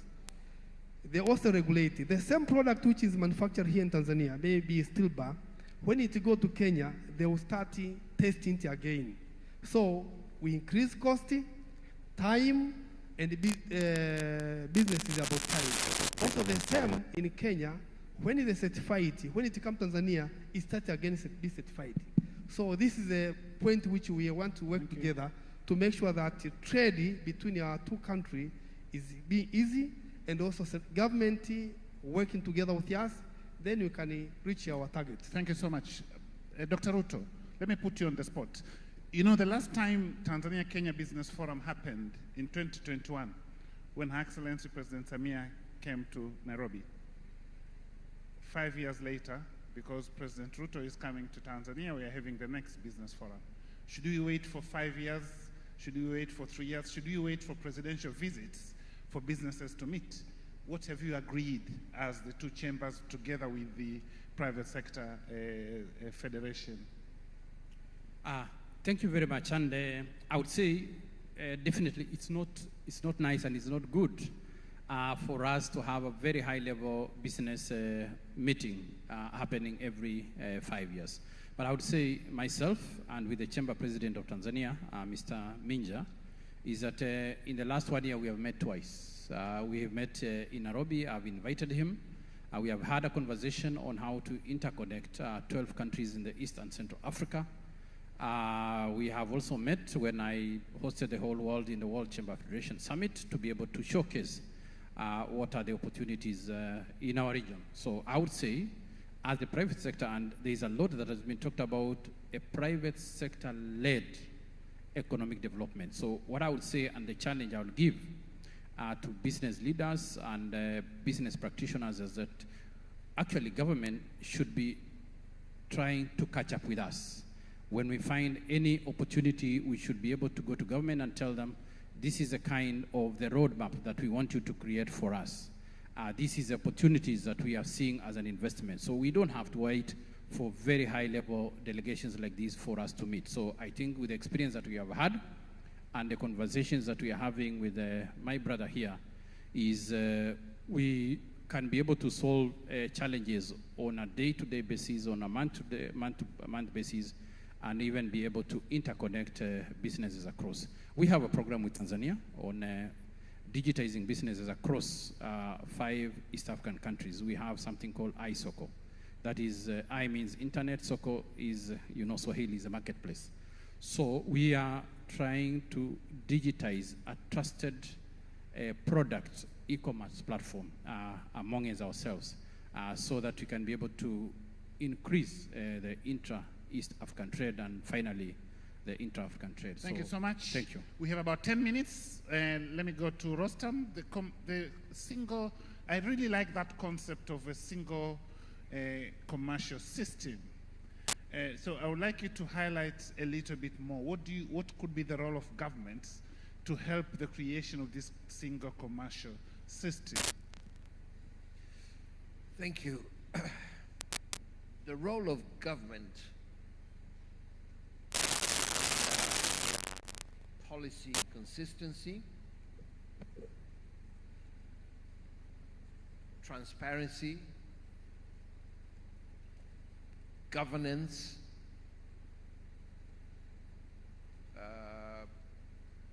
really in general, predictability. In order for this to really take place, you'll have to be able to attract capital at scale. And if you're to do that, then your governments better be serious about how they govern, because that's the only way you can attract such capital. And it is that kind of capital that can transform our countries. Let me just give you one example. A country the size of Tanzania needs approximately 70,000 megawatts of electricity to really develop a league of $2,000 to a GDP of $20,000. At the moment, Tanzania does not even have gas coming in. Same case with Kenya. Kenya and us are pretty much same level. We are going to develop. We really need to scale. So in order to scale,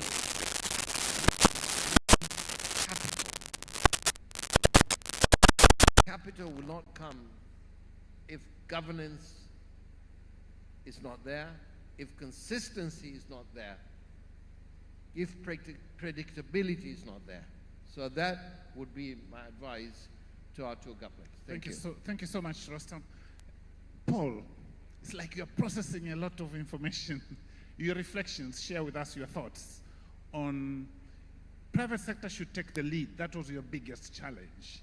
And you have given an example of what KCB has done in terms of taking the lead. Look at the two chambers, look at the chairperson of KEPSA, look at TPSF. What do you want to tell them in terms of what could be their role, but what could be their role of business executives, investors, to really take the lead in unlocking the growth potential that we have? And as he's responding, I'll only provide 5 minutes if someone has a burning question, a burning comment. It's not an opportunity to make a submission, a presentation, just a quick question or a quick contribution. So, thank you, Chair. I think it's important to acknowledge that there's been some real progress. Yeah, I think the call for some of us is to create a burning platform. We have to provoke that the pace is not enough. But I want to emphasize that there's been progress. And linking to what Rostam just said, I'll only add one more thing first in terms of government. Government must remain a facilitator. Government needs to be a convener for private sector, and I'll come to answer the. I think the teams leading, the different, whether it's Chamber, John Mwenda and his team in Invest Kenya, Caroline in KEPSA, a lot has happened. But the reality is, it doesn't turn the potential to performance, right? And if we don't give examples, we'll then actually be holding ourselves back. Today, post those years when you had the meeting in Nairobi, we can lift significant names that have invested cross-border. We can. Today, Amazon's group runs what used to be Bamburi, whether it's under Mbeya Cement or in Bamburi or East African Portland Cement. If I asked you, Chairman, 3 years ago, you will think it would happen. Because we have to confront some of these things, right? If you go back close to 10 years ago, special economic zones were there, but they're coming to life, right? You've got to give Rostam the confidence to invest in Dongo Kundu, which has always been a blueprint in Kenya. But that bold move to be able to do that, those have happened in the last 3 years, and And that progress is happening. Significant investments in cement, right? And I'm speaking to particularly those that KCB is behind and enabling. I think there has been a lot. What we shouldn't accept is that pace is okay. Right? And I like again what Rostam has said. If we don't fix the cost of energy as a fundamental issue, forget manufacturing, forget infrastructure, forget data centers to the scale in which that we want. And for you to be able to do that, you either go PPPs or you facilitate as government the private sector players to come together to be able to bring that to life. So, Chairman, I'm a bit provocative. There is a lot that has happened. But I'm a fan of what the minister said, scale, pace. We must create some impatience. If we are really going to be, whether you, and I like the fact that, the trading block, but whether you are going to be the investment side of the map of the continent, it depends on how you choose it. Pace has to be. And I can give you another example. The last World Rally Championship, Safari Rally Championship in Kenya, was the first time run by private sector. Government stopped spending 5 billion Kenya shillings in rally and moved to give private sector. We have positions for brand in that setup. We've got the skill and to run, and we let the government be the umbrella to just guarantee that we'll get the rally back. So there are numerous examples, Chairman, and you know me. You've got to face it. But the pace. We have to be impatient. We have to be impatient. Asante sana, Paul. I can see Mr. Leonard Nsusa, chairman of Tanzania Breweries and many other things. Okay. Quick question or reflection. Okay, I think great contribution from all the panelists, and I think I love it. In terms of what Mr. Rostam has said, what governments need to do, etc., excellent. My challenge is execution, because all along you can have great policies, etc., but we don't execute very well. Yeah.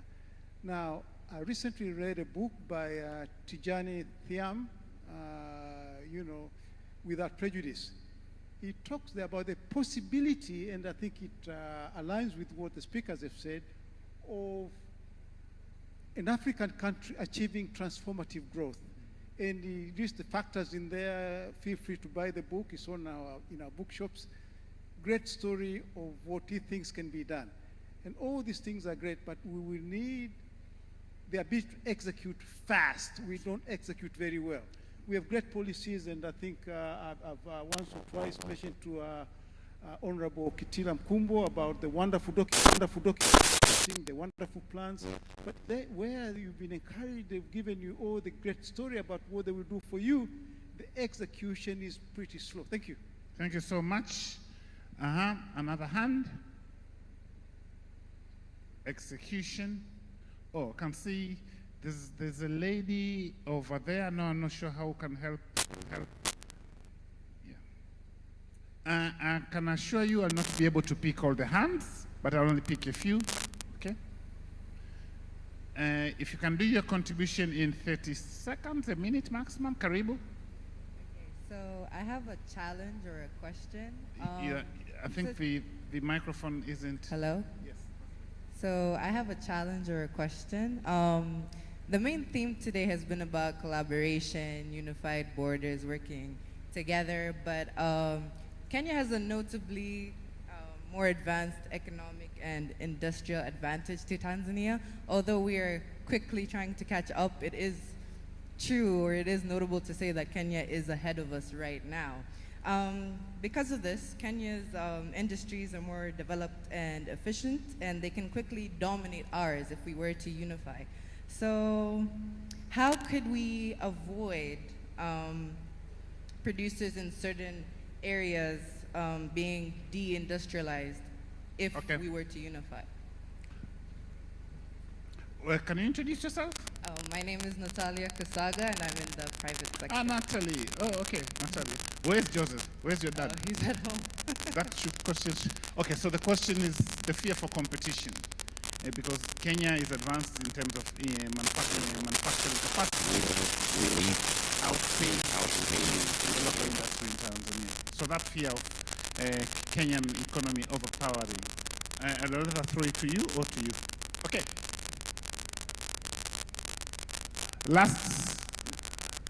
Now if I'm to give you the last opportunity, the question has to be so thought-provoking. And it has to be from someone who is doing business between Tanzania and Kenya. Someone who is an investor, an industrialist, or into manufacturing.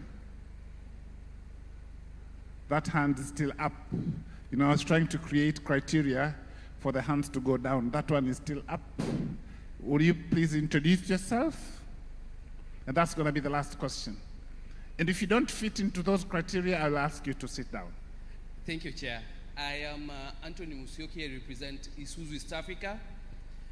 We manufacture vehicles in Kenya, and we're selling vehicles in Tanzania. Oh, Isuzu, okay. Isuzu. Yes. We have our branch in Tanzania, Good. Dar es Salaam. So I wanted to talk about the fear of the lady and also ask a question related to that. I don't respond to a question? No, I'm not responding. Okay. My question will be to respond to that fear specifically. So basically, one of the problems that we're facing, talk about private sector and government a lot, but I think we're forgetting about the people of Kenya, the people of Tanzania, and largely the people of Africa. The people of Africa, one of their biggest problems is cheap credit. And this is a problem that we're facing for Kenya and Tanzania while we're doing business. Can you please just ask the question? Yeah, so I think my question goes to Paul Rousseau. What can we do and what can our government help us to do to achieve cheap credit at single digits interest rates for our people? SMEs are suffering, and that is where the growth will be. What can we... So what can we do to do that, to achieve that? Thank you so much. I'm sorry, I have to be a bit strict because of time. So this is an opportunity to either respond to a question briefly or provide your final reflections as we come to the close of this discussion. Thank you. Yeah, I think cost of capital will continue to be a significant subject. Frankly speaking, I'm a fan of lending to private sector. You know, at the moment as chairman of Kenya Bankers Association, I'm pushing for a double-digit growth to private sector from a -2. But there are so many factors that are in interplay, to be honest. What I think we need to do a lot more is to find better ways to structure, find different sources of capital, but also to deal with the different elements that make those costs high. I know in many instances people think I'm very abrasive when I say as long as private sector is competing with government for funding, deposits will be expensive for banks. That will fire credit up. I don't think there is a short-term solution for single digit as far as I'm concerned, given the different factors. But I think there is opportunity to structure facilities to better suit cash flows for institutions, and there is expertise to be able to do that. And like I said earlier on, Chairman, if you're doing business and you're not doing business for posterity of the people, the nation, and not business, cheap will come from somewhere else. And that cheap will not come from Kenya. You know where that cheap will come from. So if we think about competition between Kenya and Tanzania, hello, it is not actually your threat. In fact, the earlier we work together, the better for our own people and our markets. Simply put, I think remember what I talked earlier on about mistrust? We have this blocked view, these shades we put in, that the person on the other side of the border is your competitor. We are stronger working together to be able to make businesses in each of our markets thrive and for us to get better returns. I think it's a conversation we must confront. Thank you so much. I think that deserves a round of applause. Asante sana, Paul. Rostam, your final reflections. Thank you. I think Paul has put it really well.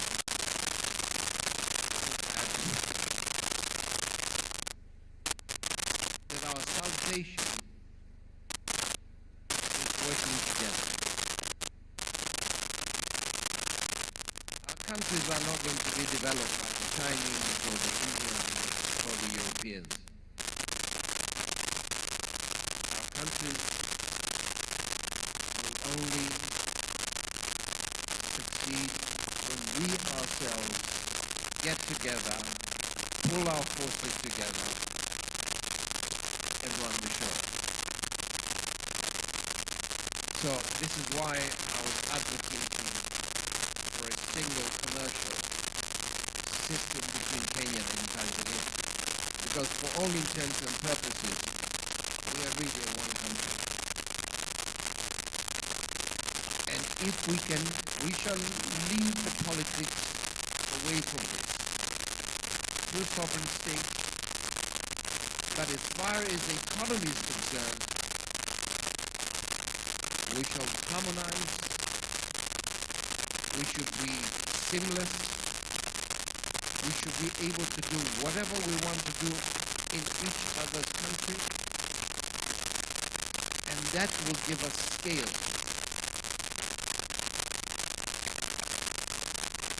Tanzania is endowed with natural gas. I said earlier, for every million people you need 1,000 megawatts.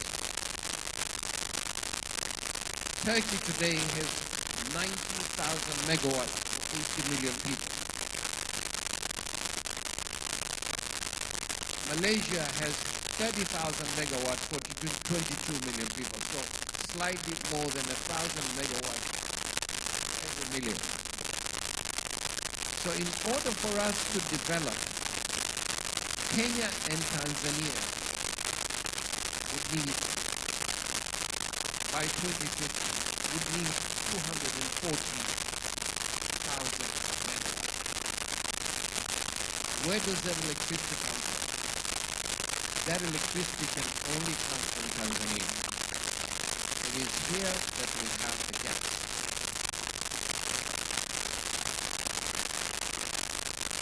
Where does the market come from? The market comes from joint calculation.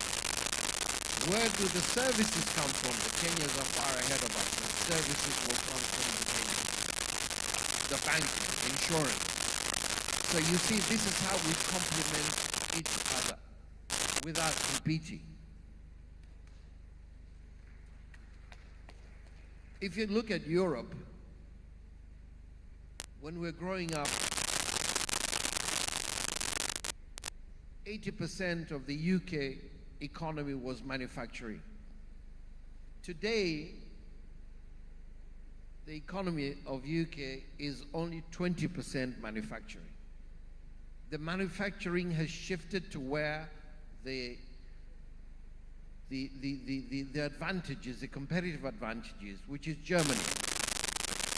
So likewise, in our own area, we're going to reposition as we go forward. Kenyans will do things that we cannot do, and we will do things that Kenyans can't do. We have more arable land. We've been told here. We need to feed all these people.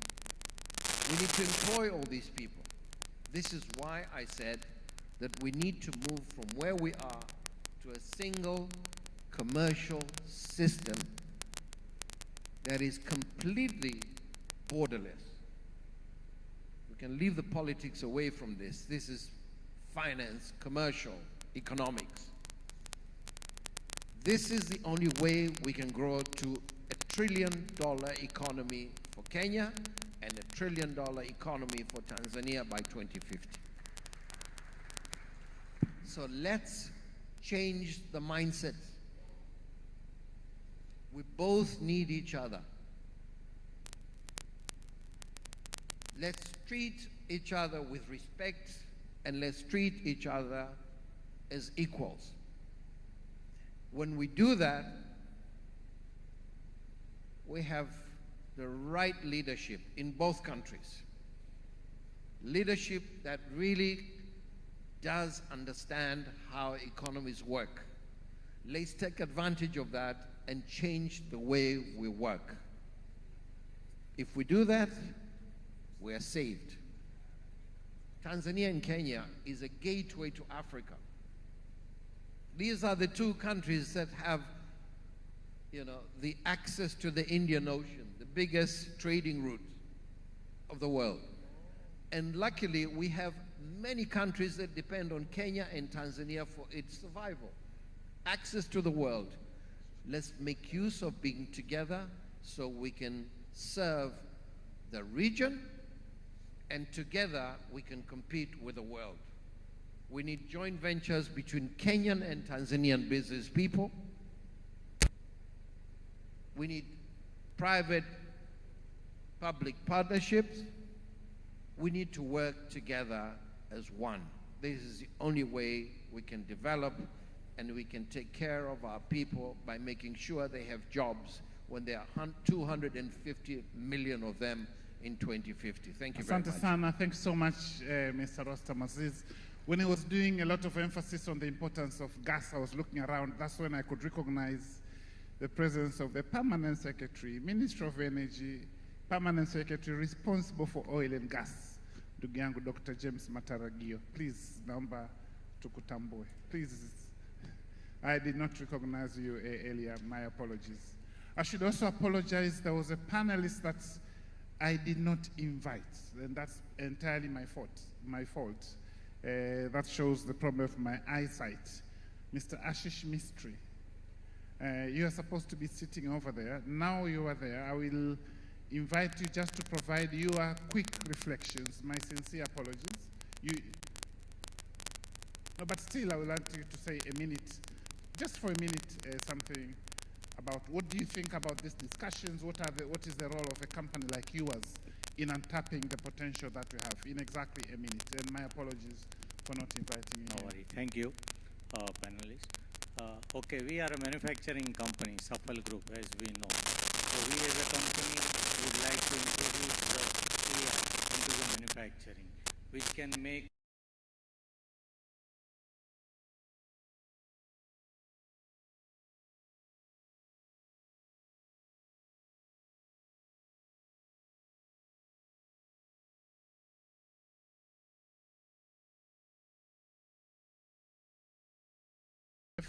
FSDT, because I think the conversation that is coming in terms of fintech, digital, etc., I think he needs to participate. Back to the panel, Dr. Eric Ruto, your final reflections. Okay.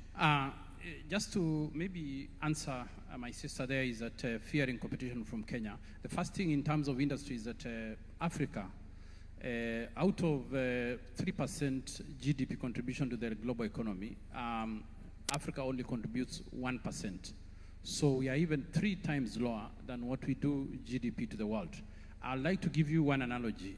Kenyans, we are extremely good in marathon. And we win marathons very well. And we've had records of marathon. Tanzania, when I checked, you're extremely good in football. Also so I would say... Also in marathon nowadays. Pardon? Also in running, we are getting much, much better. Okay, perfect. And, for you to be able to produce that record holder, we have 10,000 marathoners who have sharpened that one single marathoner. So what I would say is that for Tanzania, we invite you, let us compete together well. We know we are not very, as a region, competitive in terms of cost of credit. Why? Because we are exporting that credit to other nations.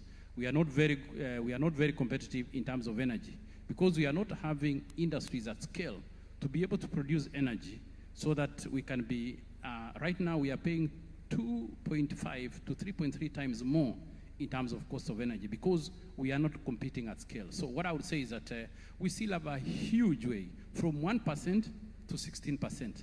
So that competition between Kenya and Tanzania should not appear anywhere. Finally, as I close, as representing the private sector, especially from Kenya, I came for a conference in Tanzania, Zanzibar, 7.5 years ago.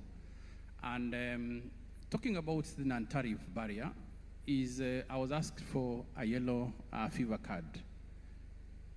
That yellow card is that it was a little bit uncomfortable because I had forgotten it at home. So I had to go rush back. But what I see actually, it is Tanzania putting something called a non-tariff barrier. Fortunately, when I was going to Zanzibar, I saw a mosquito in the plane. So when I arrived, I asked the immigration person, you've checked whether I've got a yellow card, but have you checked whether the mosquito there has a yellow card? We're living in the same ecological zone. We have mosquitoes, millions of them crisscrossing between Kenya and Tanzania, and we cannot be able to control that. So what I would say is that let us remove all these non-tariff barriers. I think that is one thing that we are requesting from the Kenya private sector. Thank and you. we can be able to develop together. Thank you very much. Doctor, your final reflections is about mosquitoes. Thank you. And I think the message I would like the minister to carry home is the non-tariff barrier has to be removed. Okay. The first thing is the yellow card. Thank you so much. Thank you. Yeah. That was 7.5 years ago, right? Thank you so much. Vincent, your quick 30-second final reflections, your key message from all these conversations we've had. My key message today is that we are not competing, we are complementing each other. Thank you. If you look at Tanzania, we have a lot of potential in the tourism industry. And we have promoted the tourism industry for almost 3-4 years now. We have increased the visitors. But when you look in the number, this visitor, who is bringing them to Tanzania? Mostly is Kenya Airways. So we are not competing. You see, if we are competing, then the Kenya Airways is not going to bring the tourists to Tanzania. Also, you see Tanzania have a lot of potentials in terms of energy. On my thinking that what is economically viable to produce in Tanzania should be produced in Tanzania so that you can compete globally. What is economically viable to produce in Kenya should be produced in Kenya so that you can compete globally. If we are competing each other, it means we are not economically viable to compete with the global because we produce in a small scale, which is not possible to compete worldwide. So the best thing we can do is to complement each other. Tanzania will have a lot of resources, energy resources, mine resources. Kenya, they are ahead of us in terms of service and the technical know-how. They can come to Tanzania, establish a big factory, which have got the economic of scale, and they sell to Tanzania, Kenya, and the rest of the world. Currently, our avocado, which is cultivated in mostly in Njombe, Mbeya, and the Songwe, they are marketed by Kenya. Through Kenya, they are going globally. This is a market strategy we can use it as East Africa and also Kenya and Tanzania. Thank you. Yeah. Thank you so much. Thank you so much, Vincent. I think we could continue, we could go on and on, but I think we got the key messages. We are complementing, we are working together. Should take the lead. It shouldn't take another 5 years to do this. Thank you so much, my panelists. It has been a good morning, and let's continue with the rest of the day. Now, back to participants. Back to back, we are going to the next sessions. These are parallel sessions. The next session is going to be 2 parallel sessions. Oh, a photo, group photo, okay. Do we have photographers to take the group photo?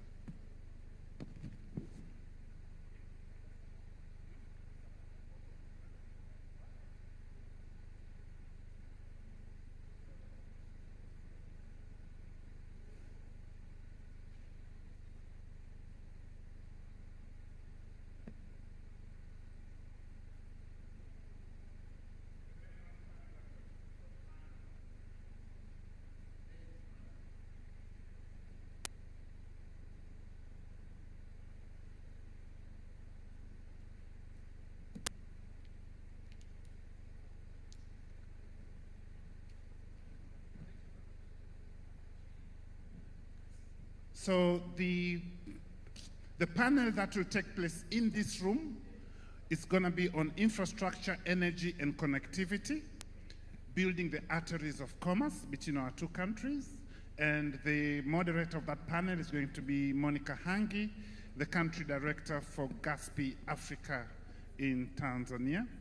And I think the panelists are Oliver Bantin of Maersk, Mr. Philip Mainga, Kenya Railways, Engineer Kiblaki Bias of Ketraco, and Mr. Masanja Machibia of Tanzania Railways Corporation. And then on Ruaha Hall, just outside to the left, we'll have a parallel session on financial systems, fintech, and the digital economy. And this will be led by Mr. Eric Masinda, the CEO of FSDT, Financial Sector Deepening Trust in Tanzania. And the panelists will be honored to have the Deputy Governor, Madam Sauda Msemo. And then other panelists include Mr. Jaswinda Bedi and Mr. David Tarimo of KEPSA.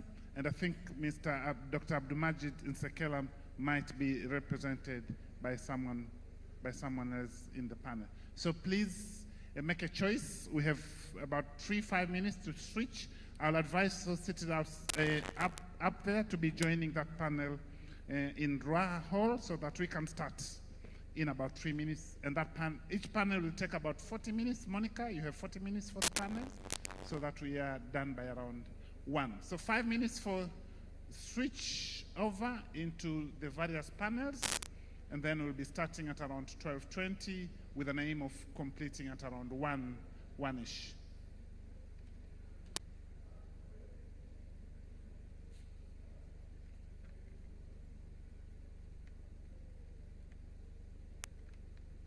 After the lunch break, which will take us from around 1 to 2 to something, we'll have a panel on trade, agriculture, and it will be moderated by Mr. Ahmed Farah, the CEO of East African Business Council. So after the lunch break, we'll come back to the main plenary hall for the for the fourth and last panel of the day, and then we'll clear the room for preparations for the presidential session.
issues, if you look on the, we have different types of the railway gauges worldwide.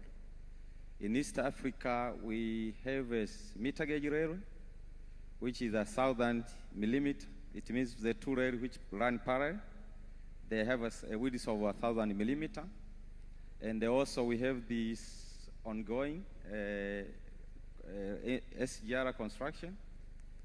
The meaning of SGR gauge or unified or uniform gauge, it have a span of or width of 1.435 meter. And also we have another gauge, especially in Tanzania, we have 3 gauges. The third one is a Cape gauge, or sometimes it recognized as a SADC gauge. We have a Tazara with Zambia. It runs all the way from Tanzania in Dar es Salaam to Zambia, and also it connects to other SADC countries up to South Africa and Botswana. So in order to have interpretability, the issue of gauge is very important. You need to have a unified infrastructure, as I mentioned. When it comes to movement of trains, the issue of signaling and telecom, how does train communicate each other?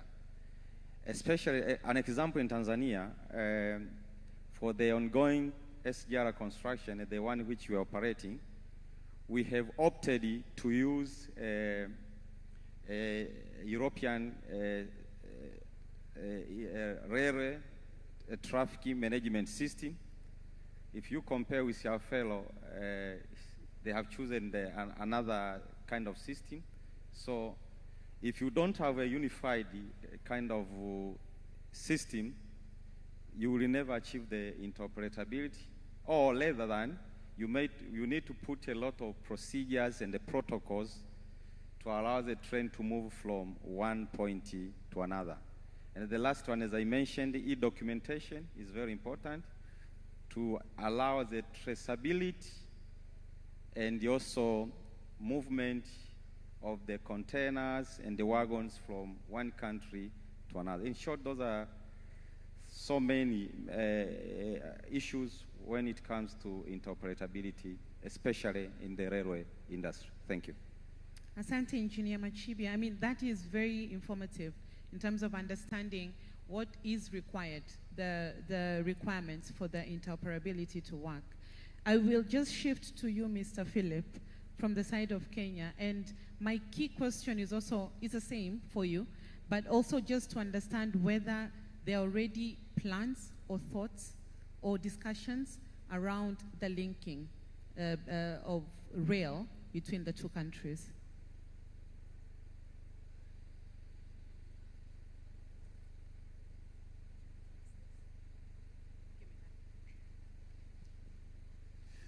Thank you, Madam. Now, first of all, in terms of the railway system and the linkage between us and Tanzania, I would want first to begin by saying railway systems are meant to facilitate trade and business. That means we have to move cargo from one area to the other. And in this case, I think one of the key things we need to identify is we have 2 ports between Kenya and Tanzania. We have the port of Mombasa, and we also have the port of Dar es Salaam. Now, when it comes to our networks, when you follow the meter gauge or the old railway system, you'll find that Tanzania and Kenya were connected. So we have a line moving from Mombasa all the way to a place called Voi, and from Voi, the line from Kenya was coming through Taveta to a place called Orili. But because of some reasons, some 20 years ago, our connection to Tanzania was stopped. But this month, we revived the repair of this line to connect Tanzania. And I wish in the same breath the Tanzania authority, Railway Authority Corporation will be doing that to interconnect us. The second thing that we have done together as East African community, Tanzania included, is the SGR master plan. Now, my colleague has said, and I talked about the connectivity and how we are supposed to have joint operations. The key important thing here is specifications. If Tanzania railway system does not have the same specs that the Kenyan railway system has, then the issue of interconnection becomes very hard. So what we are trying to do is to harmonize and integrate our railway system in terms of specifications. If you don't have similar locomotives, what we call the rolling stock, then there's a challenge because your trains cannot move across the borders. And then that becomes the challenge. So our networks, if you look at the way the master plan is, we're supposed to move from Kenya all the way to Kampala, and it's supposed to connect the master plan from Tanzania somewhere in Burundi. But there's a connection a gap that is remaining between ourselves, between Kenya, Voi, Tanga, and Moshi, which needs to be revived. Now, the SGR that we are working on, if you look at the current construction and the levels where we are in terms of the milestones that we have covered, Kenya has done about 600 kilometers from the port of Mombasa to Naivasha. And likewise, I think Tanzania has done a lot of work towards Mwanza, going all the way to Rwanda, Burundi. Now, the challenge is, when does then SGR connect Kenya, and when does Tanzania connect Kenya through SGR? I think that is an issue that we need to discuss, so that we have seamless operation between ourselves and our Tanzanian railway system. Thank you, madam. Thank you very much, MD Philip. And with what you've said, it sets us to our next question, to PS Mramba. It was also mentioned in the previous panel that we have enough energy. We can provide energy to manage and run some of these big projects that we're talking about. And we all know infrastructure would require a lot of energy for it to be powered and run. So just from your office and from yourself as well, where do you see these opportunities? Where is the business case? Where can we actually build on practically and be able to manage and run the big projects that have just been mentioned?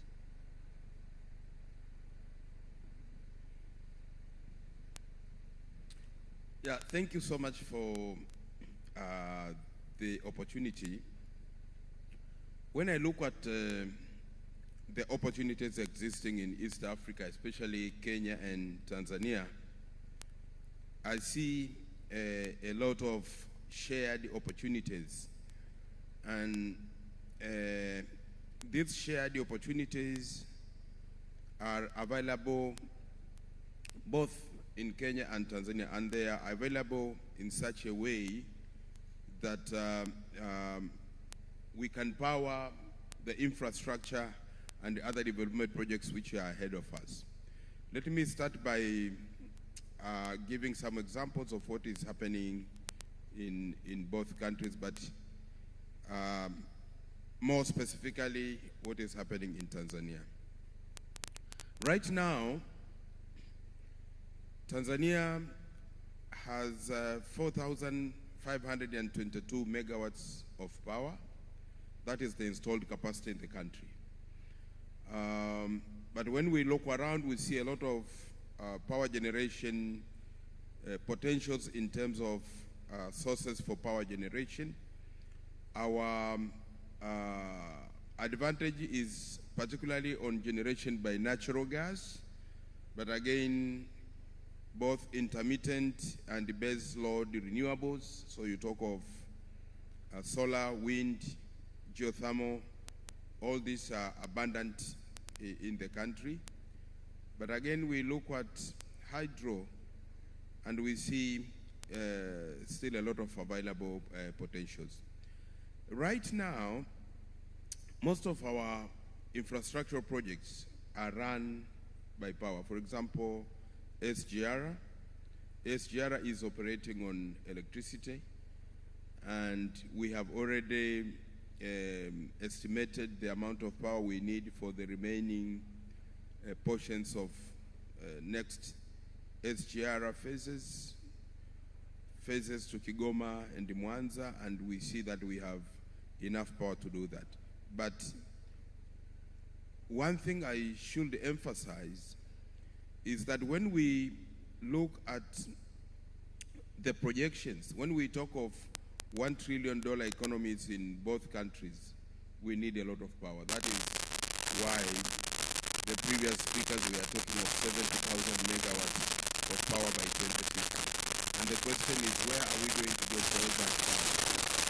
I know in Kenya they have started looking for nuclear power.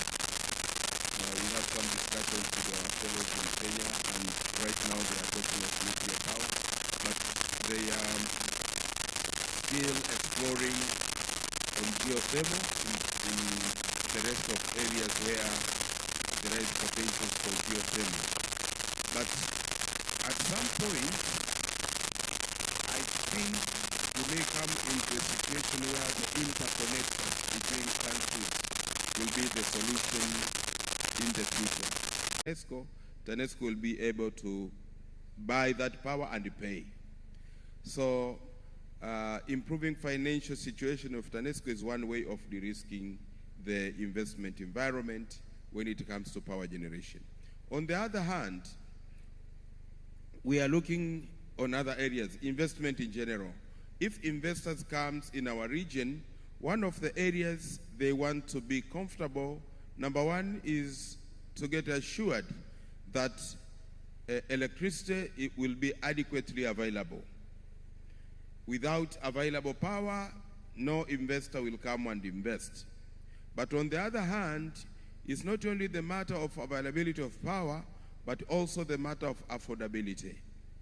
When they come and invest in our area, will that power be affordable and make their operations profitable? That is another area we are looking at from our end. And just to give an example, when you generate a lot of power from cheap sources like solar, natural gas, or hydro, that will assure investors that your power will be affordable. For example, in Tanzania, the cost of power here is between 9 to 10 cents, 9 to 10 US cents, which is the cheapest in the region, by the way.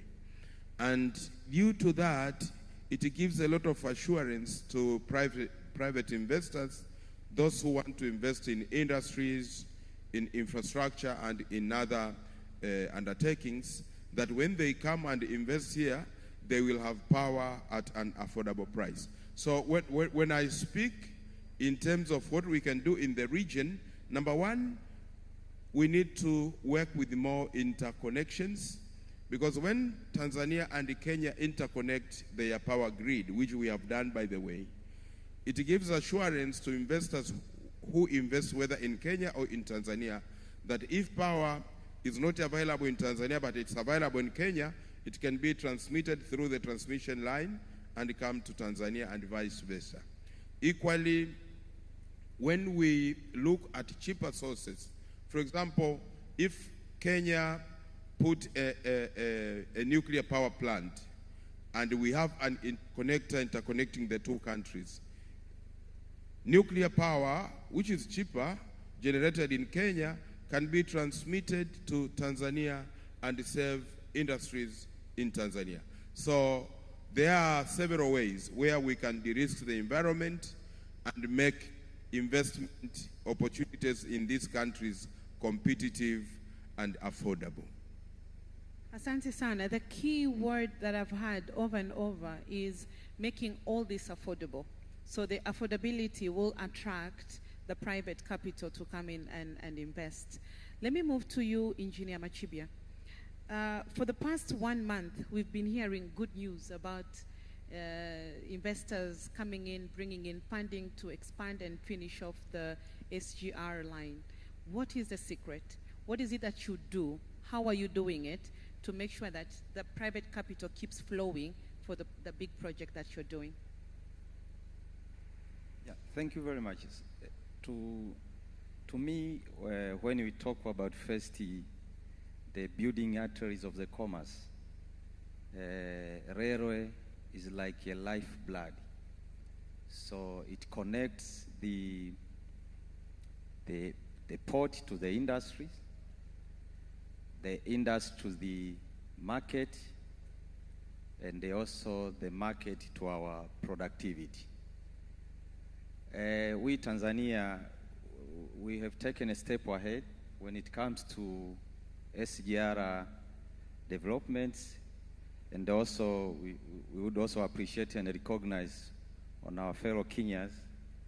They started operating this way maybe more than 12 years ago, and we are continuing to develop as a northern corridor through Kenya, and also in Tanzania through Central Corridor. There is an environment has already created by the government when it comes to private investment in our central area. Number one, you talked about the pooling of which is attracting also the financing of ongoing SGR construction, is the amendment of the Railway Act of 2017.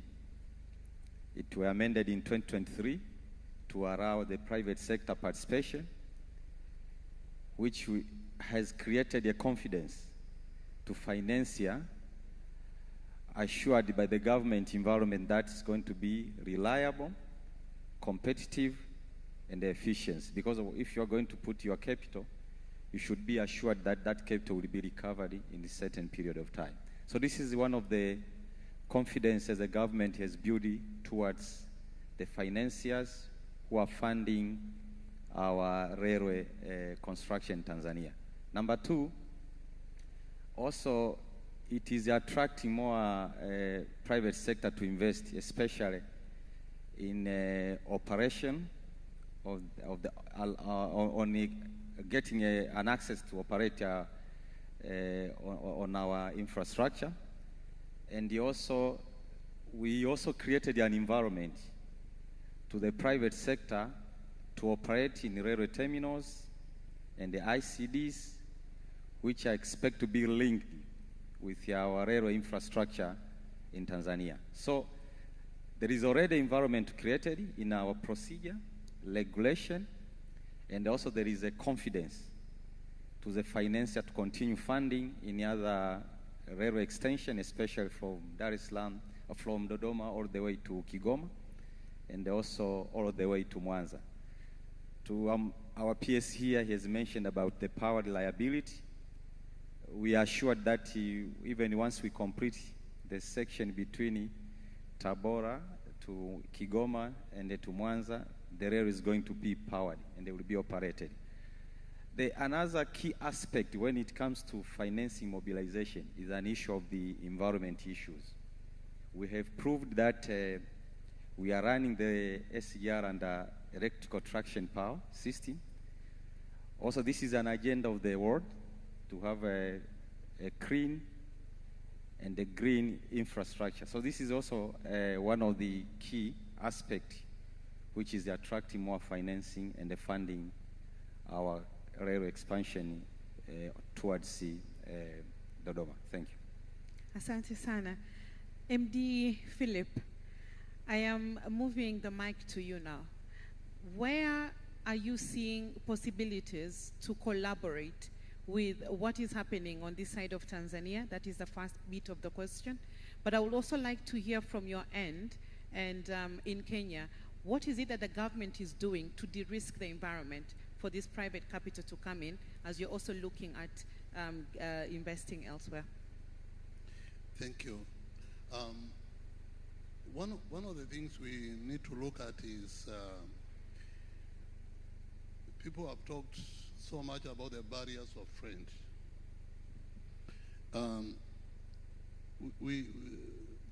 We have been talking about non-barriers to trade. One of the easiest ways to break these barriers of trade is to have our countries connected with the railway systems. And why? Railway systems carry bulk cargo, and you can imagine the queues that we are experiencing along our borders, especially when it comes to Namanga, Runga, both sides. Now, all we need is interconnection between ourselves to make sure that goods from Tanzania are moving freely to Kenyan side, and the Kenyan side goods are moving to this. And we can complement the two ports. The Kenyan port Mombasa, it is almost at 45 million tons in terms of growth. And I think the same is happening to Dar es Salaam port. So the growth for the two ports, if you look at them, both the southern corridor and the northern corridor movement of goods. Now, how many roads do you build so that you evacuate that cargo? That is what you need to ask yourselves. And I like what my colleague is saying. So, the current situation is our countries, our two countries, need to implement the master plan for SGR and interconnect between ourselves so that we have seamless movement of cargo across the two countries. The other important thing that I want to say before I come to the capital and investment is from the presentations we had in the morning from especially the CEOs of Kenya Investment and the DG Investment Tanzania is having EPZs along our corridors. What we want to create is also where the railway system is passing, we need also to create economic zones that are belts that will give value addition, not only for us to have imports, but also to have exports moving along our railway systems. And this is very important because why should we have economic zones that are not connected by railway systems? Yet we need to pick those cargoes, the manufacture, the value addition, the minerals that are going out of these countries, Kenya and Tanzania, through our ports. So the viable way to move those cargoes is by rail system. And you're talking of reducing the cost of doing business. And currently, I must say, if you look at the cost of doing business in East African community and between our two countries, we are very expensive. And we have to bring down at least to 0.2% of what we are doing now, which is almost about 30 to 50% of per ton kilometer, per net ton kilometer across the region. We need to come to around 20 cents from, about $18 or something like that. So again, the railway system. Now, the connection between the two countries will make it seamless. It will reduce the cost of doing business. It will improve movement of cargo both sides, exports and imports. Now, when it comes to what are we doing as Kenyan government, and I like what my colleague has said. Now, railway systems are very expensive, capital intensive. No one bank, no one government can finance. You see, there are no resources. So, just like Tanzania, what we have also done is we have amended our law to bring in private sector participation in construction of our railway system, especially what we are calling phase 2B from Naivasha to Kisumu, and from Kisumu to Malaba, and then we join to Malaba to Kampala through Uganda section. And what we are doing through our government is we amended the law, first of all, to bring private operations so that the private sector can run the trains, can operate the trains, can buy the equipments, can buy the rolling stock, can buy the locomotives, can buy the wagons. The mining sector can do the same, and they can run they can operate on the infrastructure, and the infrastructure remains to the government.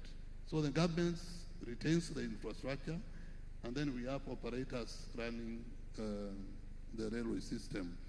So we are raising funds through what my colleague in the morning here. First of all, the government of Kenya has created what we call the National Infrastructure Fund. We also have what we call the Railway Development Levy. And out of this, what we are doing through the banks, local banks and the national banks, to source funding, we are doing what we call securitization. And that means we can be able to raise enough money for construction, and the banks that are giving us this money, we are able to, the government, through the government, to repay them back. So again, that is the easiest way, which means we are not going back to the market to borrow, but we are going to use our internal resources. Thank you. Asante sana. I know we have very few minutes to lunch, and I want to now get to the floor. But before I allow questions for my panelists, I have one question. And I am looking for one brave person from the private sector just to provide another side of the good story that we've had here. There are so many interventions being done, very good efforts by the government, but I want to get the experience from a private sector person who is actually benefiting or not benefiting. So I have two questions for, okay, I'm seeing a hand before we even ask the questions. If I could get a mic there, just to understand, how do you feel linked to the plans that we've just had from the side of the government, and where do you see the operational bottleneck that we could unlock through this forum? And introduce yourself, please. All right. Thank you. Good morning. Oh, shit. Good afternoon. My name is Mercy Kitomari. I come from the e-mobility sector. I'm a chairperson in the trust of the Tanzania E-Mobility Association. Having said that, my question is straight based on e-mobility, electric vehicles, and the whole electrification process of transportation. The SGR electric is fully electric, and we're building a power interconnector between Tanzania and Kenya, which is very good. So we have accepted that transport on this corridor runs on electricity. So my point is, why should we stop at the rail line only, and to be intentional towards the rail corridor by installing charging stations? This is where we can jump in on the rail corridor and transportation between Kenya and Tanzania using vehicles that are electric. We already know electric vehicles in Kenya are already performing well in terms of 3-wheelers, 4-wheelers, and 8-wheelers. When I say that, I mean buses, cars, and also 2-wheelers and 3-wheelers. In this term, that means a bus can move, an electric bus can move from Kenya to Tanzania using facilities of charging infrastructure across the road, by all the way between the railway channel. And another part of my question is the standards, cross-border standards in the electric vehicle part when it comes to tariffs, electric tariff. Because when you charge a vehicle in Kenya, should be the same price to charge the vehicle in Tanzania. And at the end, my addition or reflection into the whole railway part and the electric part is to think electric end-to-end, from the rail to the vehicles to the 2-wheelers to the 3-wheelers. Thank you very much. Thank you. Thank you, Mercy. I'm seeing a hand. I know there's a burning response that you have. I'm really looking for that one single operational bottleneck that can be addressed. We have the king here. My name is Leonard Msusa. I was introduced earlier on. I do many things, one of which is chair of Tanzania Breweries. Now, bottleneck. So I will start with, I raised the issue of execution of government policy earlier on, and I will shoot towards there. Now, and I'll give an example. You know, my peers there in the Ministry of Energy, we remember I was on the board of the power company here at TANESCO. And we had an issue with availability of power a couple of years ago, maybe 3 years ago. And I'll give you an example of why execution of policy is a problem. So we could have drawn power as part of alleviation of that problem from Ethiopia, but we had Kenya in between. And it's relevant here because we have a dialogue between Kenya and Tanzania. Now, the reason why we couldn't use Ethiopian power was a bottleneck with the connection. And I may be wrong, Engineer Mramba is here, but the issue was, once we could connect to the border with Kenya, Kenya did not do the last leg. So we needed to resolve that in order to have a, so we need to really think ahead, and these are some of the issues we should be talking about in terms of policy in Tanzania, policy in Kenya, government to government, enabling our infrastructure environment. On policy again, maybe I can talk about our Tanzanian side. We have an issue of transmission. And while I was on the board, we actually did, we thought there was a couple of private sector-led investment into transmission. And that needed to be cleared by government. Government did not have a policy framework in place at the time. So they were kind enough to say, okay, we will let one of the projects go ahead while we sort out policy before allowing more investment in transmission infrastructure. The issue is the speed fast enough in terms of, is that policy in place now? Are we able to invite more investment in infrastructure, transmission? Finally, if you allow me. I will have to move because I've taken two of your points. Thanks a lot. P.S., you've heard from your plan around interconnecting all these parts, there is a very fundamental issue coming up about reliability. How reliable is all this? What do you say to that? And then get your questions ready. After the response, I'll come back to the floor. 2 questions, and then we wrap it up. Thank you so much. In responding to Mr. Msusa's question, he gave a very specific example of the interconnector between Tanzania and Kenya, whereby at one point the Tanzanian side was ready, waiting for completion of the Kenyan side, and it took some time for the Kenyan side to be ready for the interconnector to start operating. That has been a lesson. It has been a lesson because unless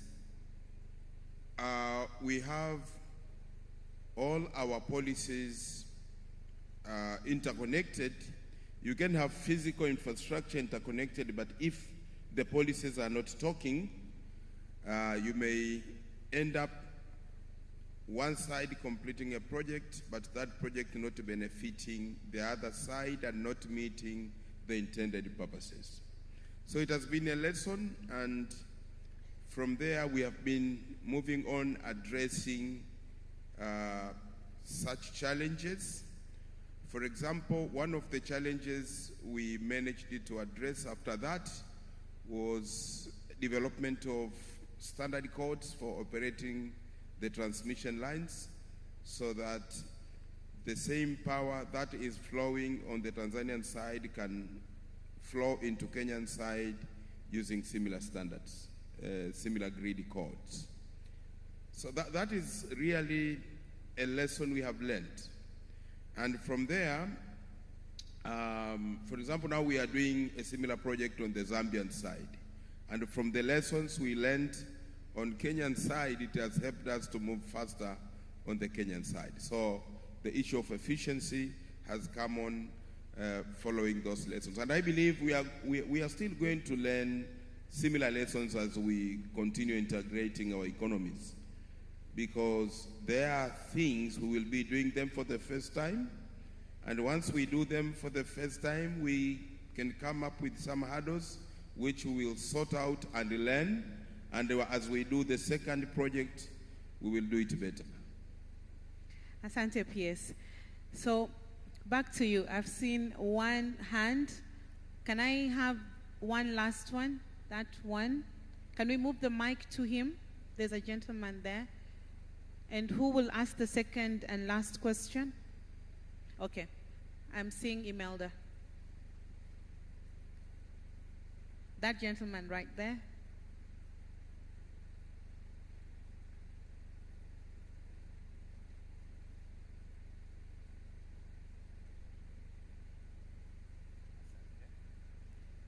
Good morning, everyone. Panelists, thank you so much. My name is Ahmed Taha from AG Energies. We are a renewable energy company working in Tanzania and in Kenya as well, so we can feel the difference. My question is for two parts. First part is about PPA agreements. We see the PPA projects are much easier to be executed in Kenya than in Tanzania. And the other question is about the net metering. Are we going to have any progress or some good news in the net metering? Will people in Tanzania be able to sell the excess energy coming from solar in their homes back to the grid anytime soon? And thank you so much. Thank you. Imelda?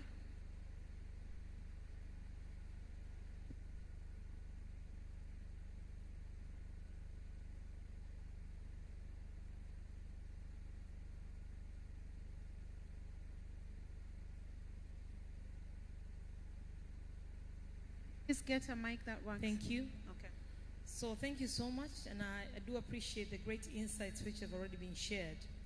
But I think I'm missing something in terms of our East African Customs Union protocol in terms of goods, which really emphasizes on East African origin, goods should move cross-border with free tariff, meaning zero tariff.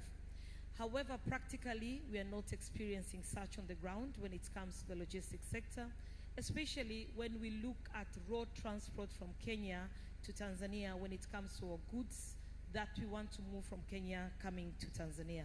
So I just really wanted to understand. It looks all good and well in paper in terms of the policies, but in terms of the practicability, I'm moving consignments from Kenya and I want them to get to Mwanza. Do I need to open the consignments in Namanga and then in another border? It creates a lot of, it doesn't give a good feel to our customers that we are serving. So I really wanted to know if there are any practical measures that are applicable now, or if something is being done to address such issues. Thank you. Asante sana. I might have to throw her question to Engineer Machibia and MD Philip, just because she's talking about the customs management. Let's see how we deal with that. But as you're responding and providing your responses to the questions, I would also request that you wrap it up with your last thought, so that by the time we move to the next, we wrap up the session. Let's start with you, MD Philip.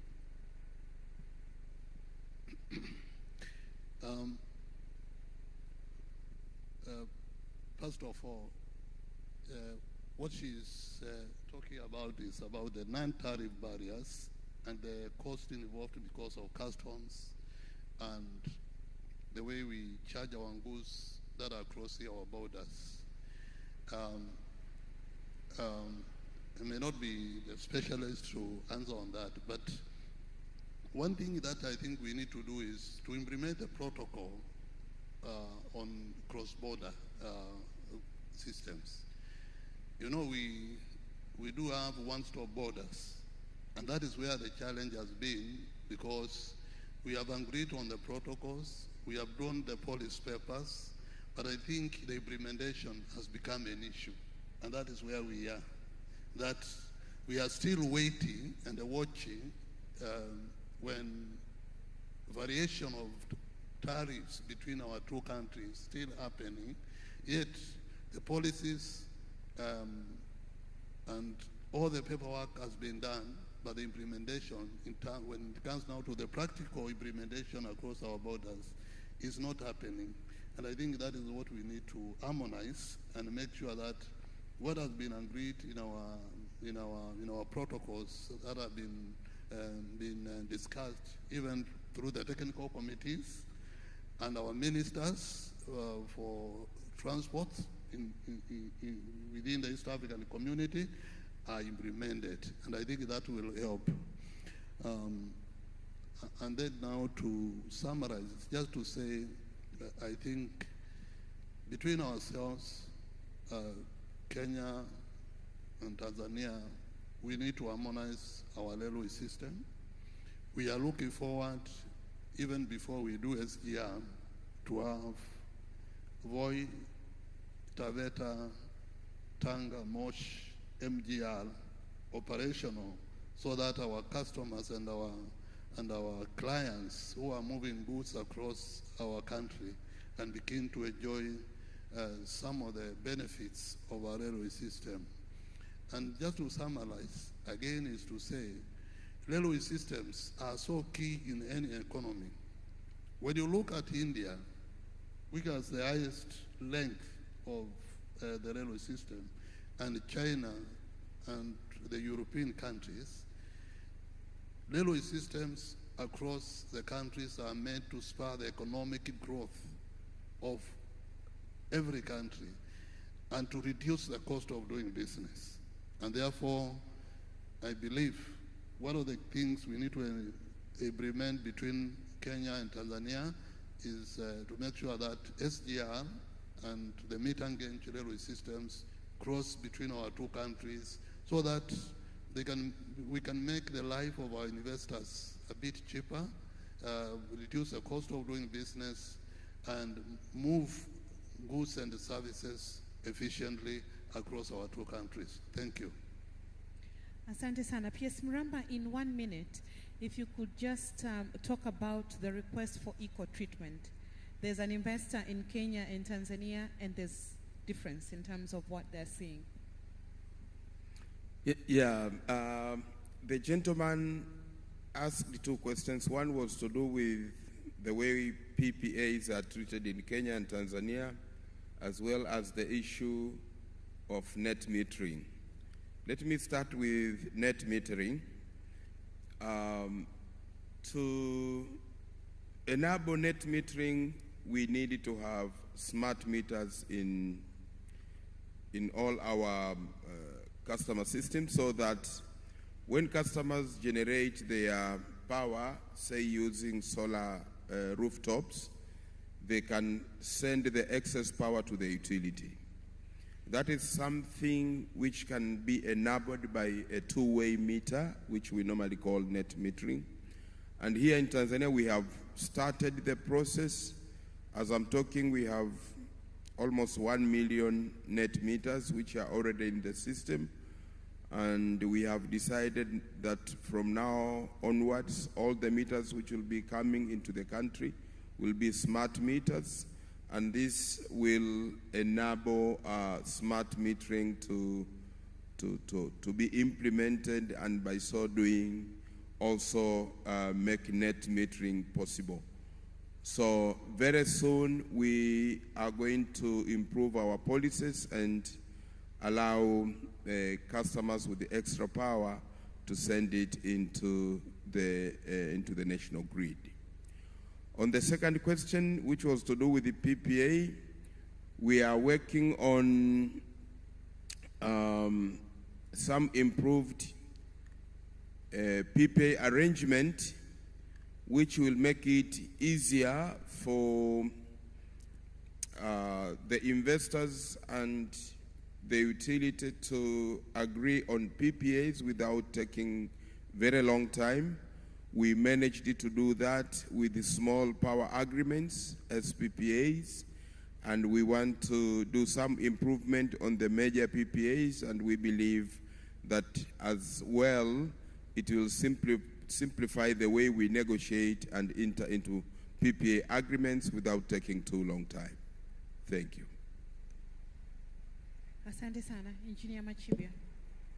And your last thoughts, please. Yeah, thank you very much. To me, there was one question on ensuring that maybe we can intervene and provide charging hubs in our stations for electrical vehicle. We have started doing a feasibility study. We want our infrastructure to be a total green energy infrastructure when it comes to rail operation. And let me assure you, we are going to provide charging centers in all of our stations along the railway. And it will help also the owners of electrical vehicle to charge easily and reduce the cost of having the charge system in our country. And the issue I want to just congratulate on the issue of transforming the railway sector to use the charge energy. If you look on the statistics, since we started operating our SGR, and we have managed to move 5.8 million people between June 2024 and April 2026, the cost saved when it comes to carbon emission is around 41 million tons of carbon emission, and also the cost saved of using diesel, it's around 17 million liters. It were reduced from our railway operation. So we still encourage to continue investing in electrical traction power, because we are sure the power is available and reliable, and you can see in our operation how it is reliable, because we depend much on PS, and the PS is investing much when it comes to energy. The most important, my last word, is to provide a seamless operation in East Africa. This is what we need to do. And our step ahead is to make sure our railway is well integrated. We have our standardized interoperable standards. We need to have a e-documentation. I agree with my colleague. He was mentioning about the revamping the existing meter gauge railway.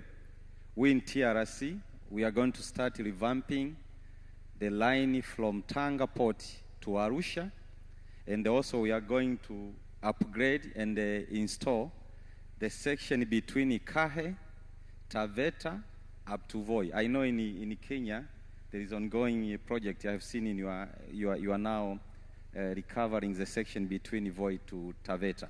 So once we provide that section, it will help the mobility of trains, either from Mombasa Port to Dar es Salaam Port, or from Dar es Salaam Port all the way to Mwanza and all the way to Uganda. So to me, my last is let us ensure we are creating our interoperability between the country. It was there before, during East African Rail and during TRC and the Kenya Rail, like 30 to 40 years ago. So interoperability should be a key in all of us, in Kenya, also in Tanzania, and we should create also a Kenya Railway platform to enable the train mobility between two countries. Thank you very much. Asante sana.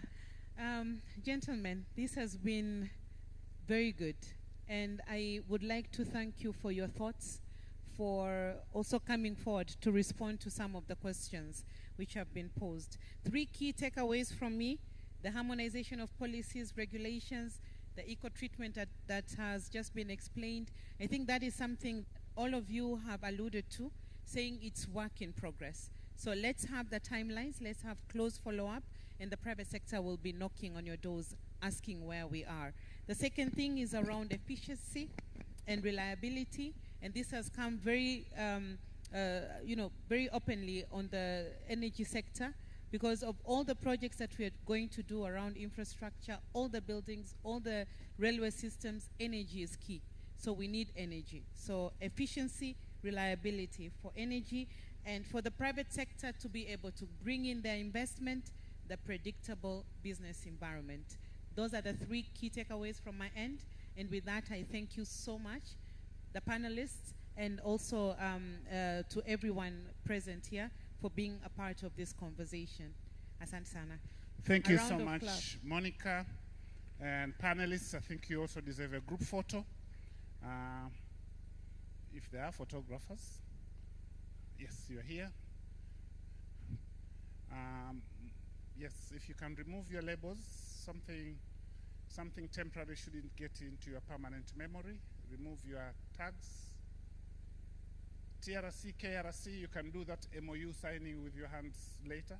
Remove your tags so that you can take a group photo.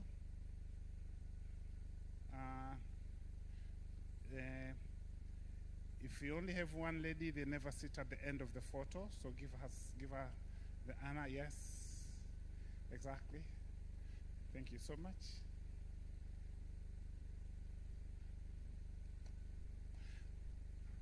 So now we go for lunch break and come back here at 2:15 to start the last panel of the day. The advice we have gotten from our security team is please take all of your stuff, because they are starting to rearrange the room for the last session of the day. So please don't leave anything on your seats, because it might be collected and be put somewhere where you can struggle to get it. So yes. This is an opportunity. If there's someone you are looking for, you want to shake their hands, take selfies, but do that outside the venue, please. Lunch is served on a Victoria marquee. It's just outside the entrance to the foyer on your left. Please try to come back at around 2:15 so that we can start with the last panel of the day. It has been a good day so far. Thank you so much.